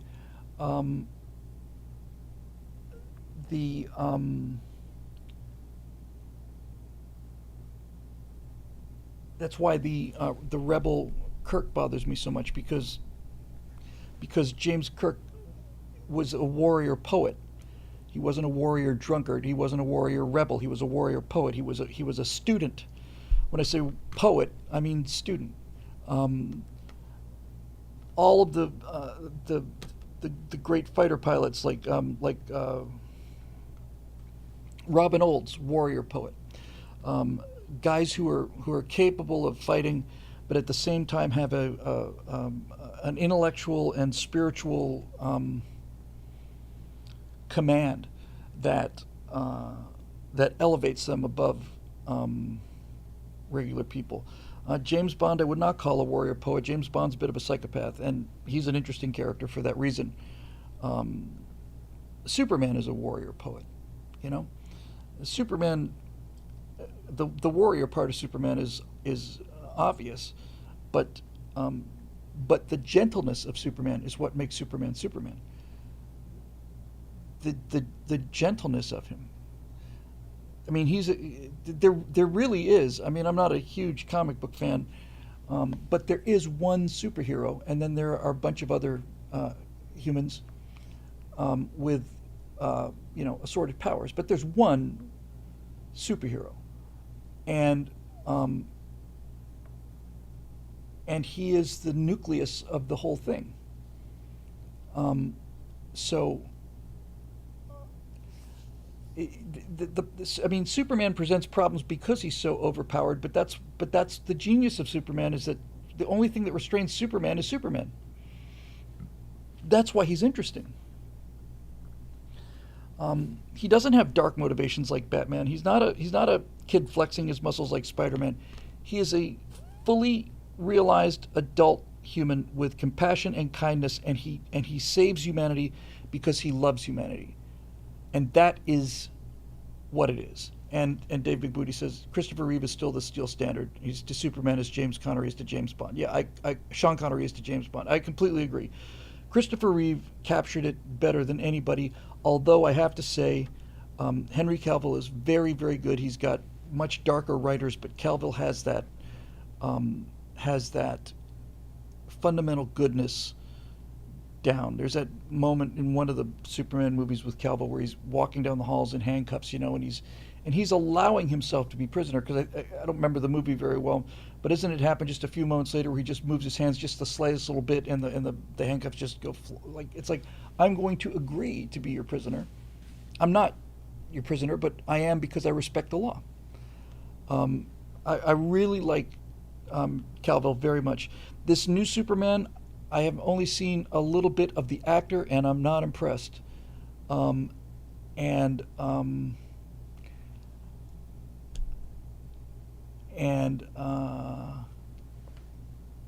yeah. So the genius of the Superman, I didn't talk about the genius of the Superman. I talked about the genius of Superman. That one adjective turns that from being about a comic book hero into racism. From Dante 2K says, Media Matters on February 24th, Bill Whittle discussed the genius of the Superman on his far right wing podcast. Well, at least I'm on the far right wing.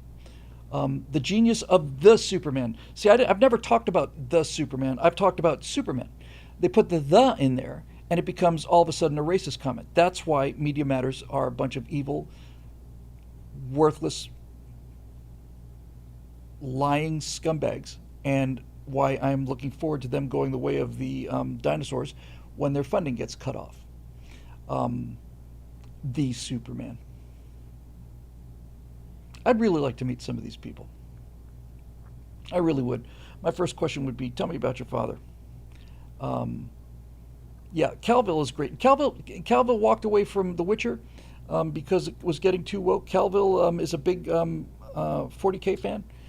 Calville is great. And I had heard rumors that he was going to be the next James Bond, but I mean, who else, man? Seriously, who else could it be? I heard Amazon bought it, so it'll probably be Joy Reid will probably be the next Superman. But in any event, yeah. Yeah.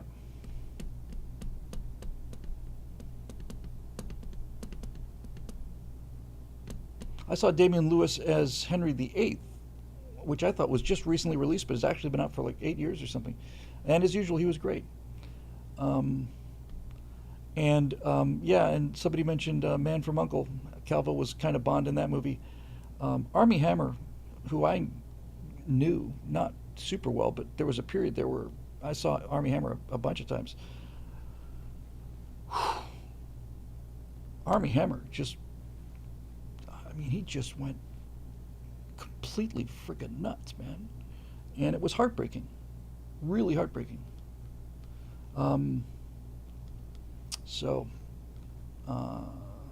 That's a shame because I thought Armie Hammer was actually a really good actor, and I liked him an awful lot. And I like Jim Caviezel too. Jim Caviezel is very difficult to talk to, but yeah, Jim is a little haunted. I think Jim has had a rough ride. Jim Caviezel, but he was great, and is a great guy. He's the real deal in terms of his face. Man from Uncle, yeah.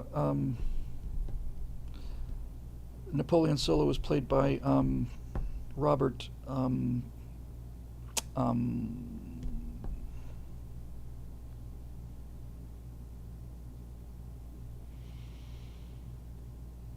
Napoleon Solo and Ilya Kuryakin.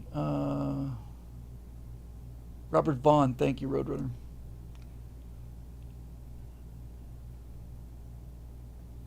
Mercer says, Bill, did you hear that the black woman from Wicked is going to play Jesus in Jesus Christ Superstar?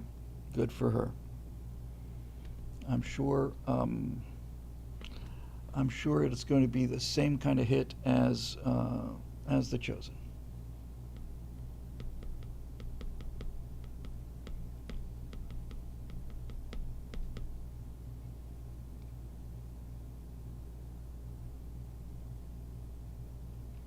Eric says the rule about casting Bond is he can't already be a star. He has to be the role that makes you a star. Well, you can tell that to Pierce Brosnan, and you can tell that to Roger Moore.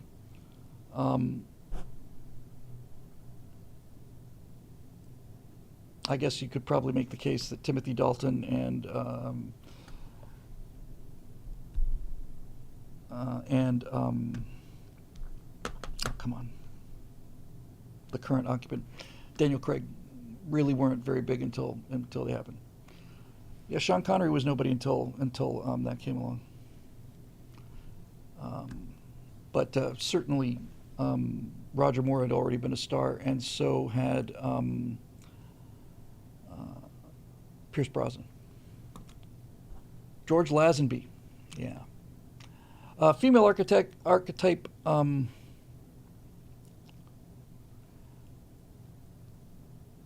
I've kind of got a soft spot for the,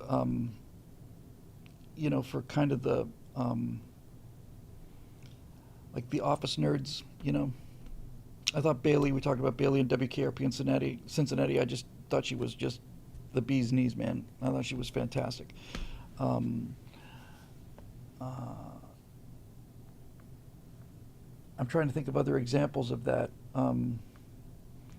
Helen Slater in Ordinary People kind of played that kind of role, kind of wholesome girl next door type that's got a lot of hidden reserves of courage. It's not like she's swinging swords at people, but just inventive and ingenious, and yeah, Ripley and Alien to some degree. Yeah, Sarah Connor kind of fits into that mold too a little bit. Allison Hannigan, yeah. I was a big Allison Hannigan fan. And in the American Pie movies, I just thought she was just adorable. The Manic Pixie Dream Girl, don't know who that is. But yeah, I guess you could say that Marianne type. Kaylee in Firefly, yes, exactly. I couldn't remember the character's name, but that was because I didn't see a lot of Firefly. But yeah, she was that way too. I just find that I find that to be interesting character and believable character, and fun. The cute girl nerd, because that's the kind of girl that actual nerds could probably have a chance with. That was the thing about Allison Hannigan, was I thought she was adorable, but you never thought that Allison Hannigan would turn up her nose at you just because you were in the band, because this one time at band camp, yeah, I'm trying to think of, yes, Terry Garr died just a little while ago. Yeah, Pam Dawson to some degree, and Terry Garr also, kind of, trying to think of the girl next door ingenue type, but that's just, those are my favorites, and that's what the Mom in the Colonies is going to be Basically, she's going to be that archetype. Just really cute, but kind of unaware of being cute. It's just a really attractive to a certain kind of dork lords. So there you go, Team Marianne. Yeah. The archetype is the manic pixie dream girl. I'm going to Google manic pixie dream girl. So I've never heard that before. Manic.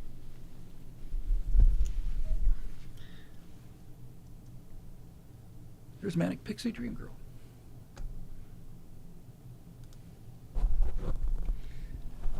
AI overview. A manic pixie dream girl is a stock character trope in fiction, typically portrayed as a young woman with eccentric personality quirks who exists primarily to serve as the romantic interest for a male protagonist, often acting as a catalyst for his personal growth, with her main purpose being to teach him about life and its mysteries. I've never heard the term before. Isn't that something? The term was coined by film critic Nathan Rabin, often referencing characters like Claire from Elizabethtown as an example. Elizabeth McGovern in Ordinary People. That performance had a big impact on me. I loved Elizabeth McGovern. I thought she was great. Yeah, I'm looking at a bunch of pictures here, and I'm not seeing much that's really ringing my bells, although there's a lot of blue hair out there.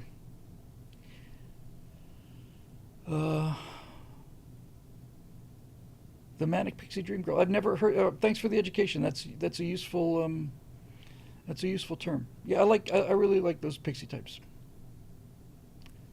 I'm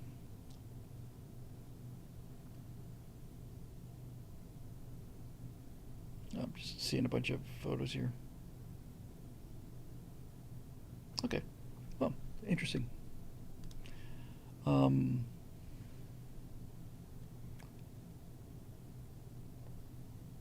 Okay, so I think that's it. Yeah, Hermione, although Hermione never really did anything for me because I always thought she was too stuck up. That was the thing about the archetype that I liked, was that they were accessible, they were fun. I always thought Hermione was just too snooty for me to kind of put her in that. Zoe Deschanel, yep, exactly. The manic pixie dream girl, how about that? Kate Jackson, P7 2017. Yes, Kate Jackson was my first kind of pixie crush. Yep, Kate Jackson. Absolutely my favorite angel by 100 miles. So, yeah. Okay, let's see what we got here. We got 2 to go. Guy Balo, right? Yes. I think I remember you saying you like sweet tea. How does that work with you being a British heritage? I was under the impression that a British descent drinking anything other than hot tea is considered a capital offense. Well, I'm only half British. And I was taken from Bermuda, where I drank hot tea with milk and sugar during afternoon teas, which my father had at the hotel, because Bermuda is a British colony. So the Carlton Beach Hotel and later the Sonesta Beach Hotel had afternoon tea at 4:00, and I loved afternoon tea. I loved the tea, and I loved the cookies, and I loved dunking the cookies in the tea. And they always just fell apart and left a kind of a mush at the bottom, which you could drink like a milkshake when you were done with the tea. Kate Jackson, by the way, I got to be friends with. Oh, come on, I'm just spacing on names tonight. Bruce Boxleitner, and Bruce Boxleitner worked with her on, what was it? Was it McCabe and Mrs. Miller or something?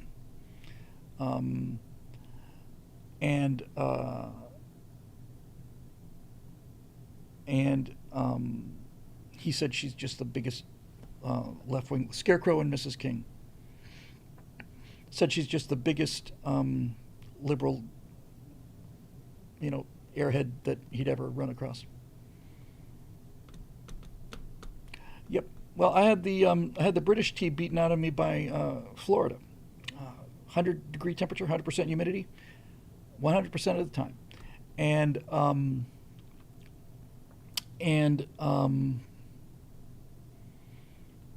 coming in out of that oppressive, wet, push you down into the grass kind of heat, and go inside Sonny's barbecue, and it's 60 degrees inside, and frickin' cup of sweet tea, like this tall and like that big around, just this huge, just sucking them down, man. It's like I don't know how I would have survived Florida without sweet tea, or Sunnies for that matter. Um, yeah, that sipping. Here's the thing, man. Uh, Picard can get away with sipping tea because Picard's kind of a Ponzi, kind of, you know. Okay, tea, Earl Grey, hot. Okay, fine. Romulan ale for men, heterosexual men, but have what you want. Um, but at least Picard looked like the kind of guy who would actually drink Earl Grey hot. Um, Sulu, it's an affectation. It's like wearing a fedora. Um, it's like why not just wear a fedora, Sulu? Um, it's it's just I don't know. I don't know. Look, I had an affectation. I wore skinny ties for 10 years. Um, so there you go. Wesley Bruce says Dan Bongino now has a fun casting problem. He's deputy head of the FBI now. The girls he's been training up to take his seat are stepping up. Deputy head of the FBI is big nuts and bolts job. Yep. Um, so yeah.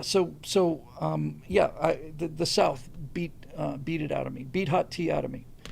Tom Gerlich, do I think Picard was gay? No, I don't think he was gay. They made a great point of making sure that people didn't think he was gay. I just think he was. I just think Picard was very low T, you know. Um, and everybody said, "Oh, well, he stood up to this and he stood up to them like a diplomat. He didn't throw any punches or anything. I just think he was just a uh, I don't know." And on the Picard series, the current Picard series. Um, uh, he's just so old and decrepit and so weak and yeah, low T, TEA, Marisha Dark says exactly, it's hilarious. And then Kirk Spazuka says if Sulu was green, it would have worked. Yes. Or what would have been cool would have been if Sulu was drinking like Thai iced tea. You get the idea. Yeah, I'm with you, man. Yes, he played the flute. I mean, they're sending you signals. They're sending you signals. Um, Picard's the kind of guy who would have gone up to one of Kirk's women, and put his hand on her shoulder, and she would have gone, "Don't," and he would have said, "Sorry," and walked away.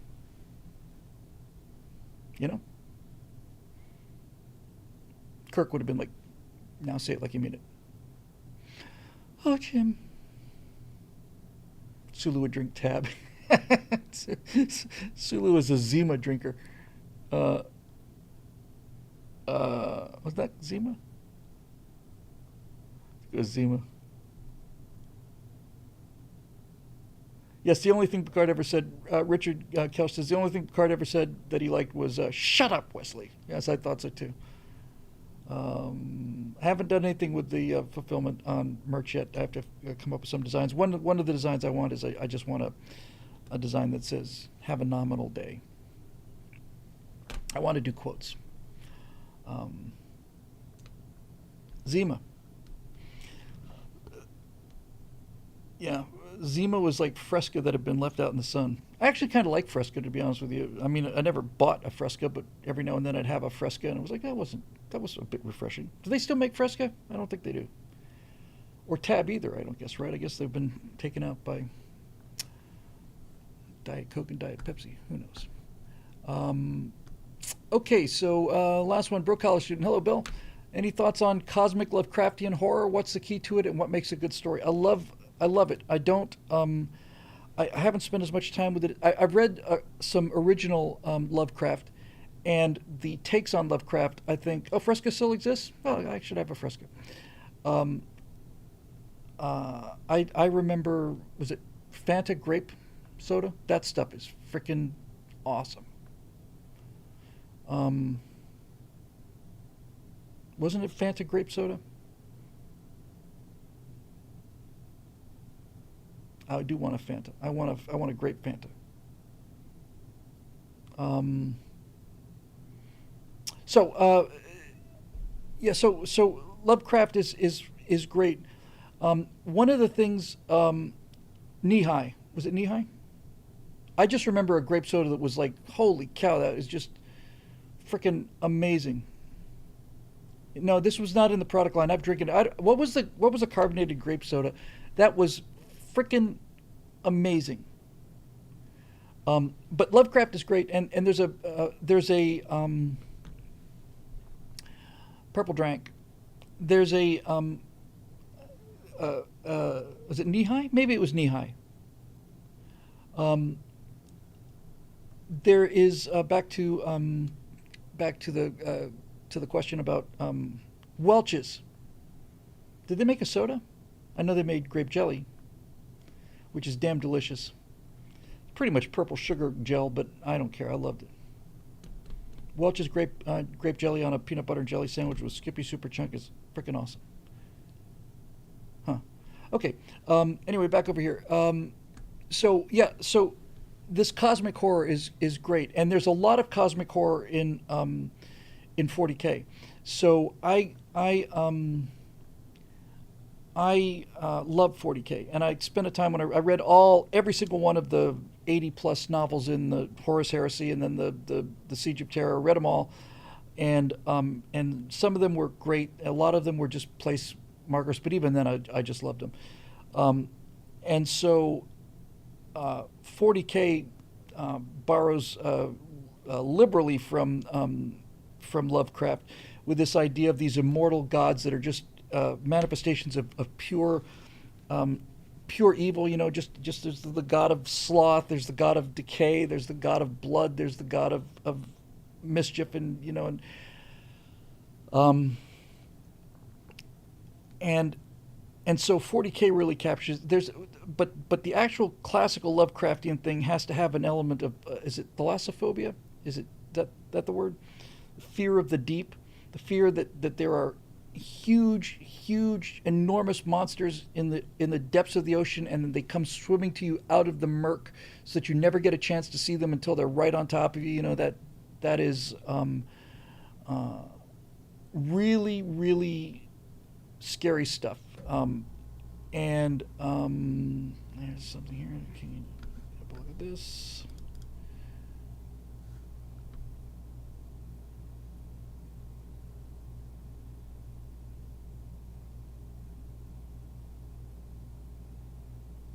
Okay, it's called The King in Yellow.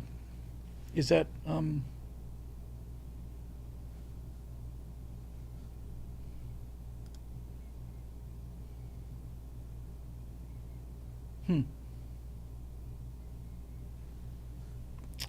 I will have a look at that later if I can.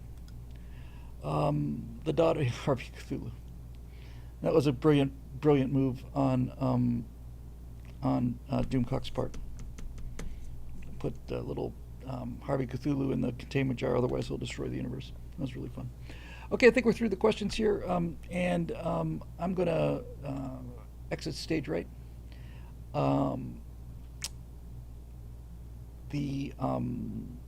Which is that way. Because I got a bunch of things that need to get done tonight, and I really actually got to get to bed early tonight because I need to get in here early tomorrow morning. I think it'd be a good thing to do. Barks root beer, excellent. Dad's root beer is great too. Anyway, enough of all of this silliness and tomfoolery. You probably know by now this show is made possible by the fantastic folks at BillWhittle.com. Those members who've been with us, keeping us rolling and rocking and rolling and reeling and all of that stuff. So we're very grateful to all of you and to all the rest of you gang who are along for the ride as well. It's always fun to be here. It's like three in 4 days. Yeah, I feel like I'm in this chair a lot lately. But that's okay. I've been out of the chair a lot lately too, so that kind of works out in the end. Let's say goodnight to our friends over on YouTube. Thanks for joining us, YouTube. We'll see you Thursday night here for the Stratosphere Lounge. Next Monday, I will be at a speaking event in Texas, so no Stratosphere Studio next weekend. I think I'm in Denton. I do play video games, got 'em, Coach, but we'll talk about that next time, perhaps. So no Stratosphere Studio next Monday, but we will be here Thursday for the Stratosphere Lounge. So thanks for joining us, YouTube, and we will see you on Thursday.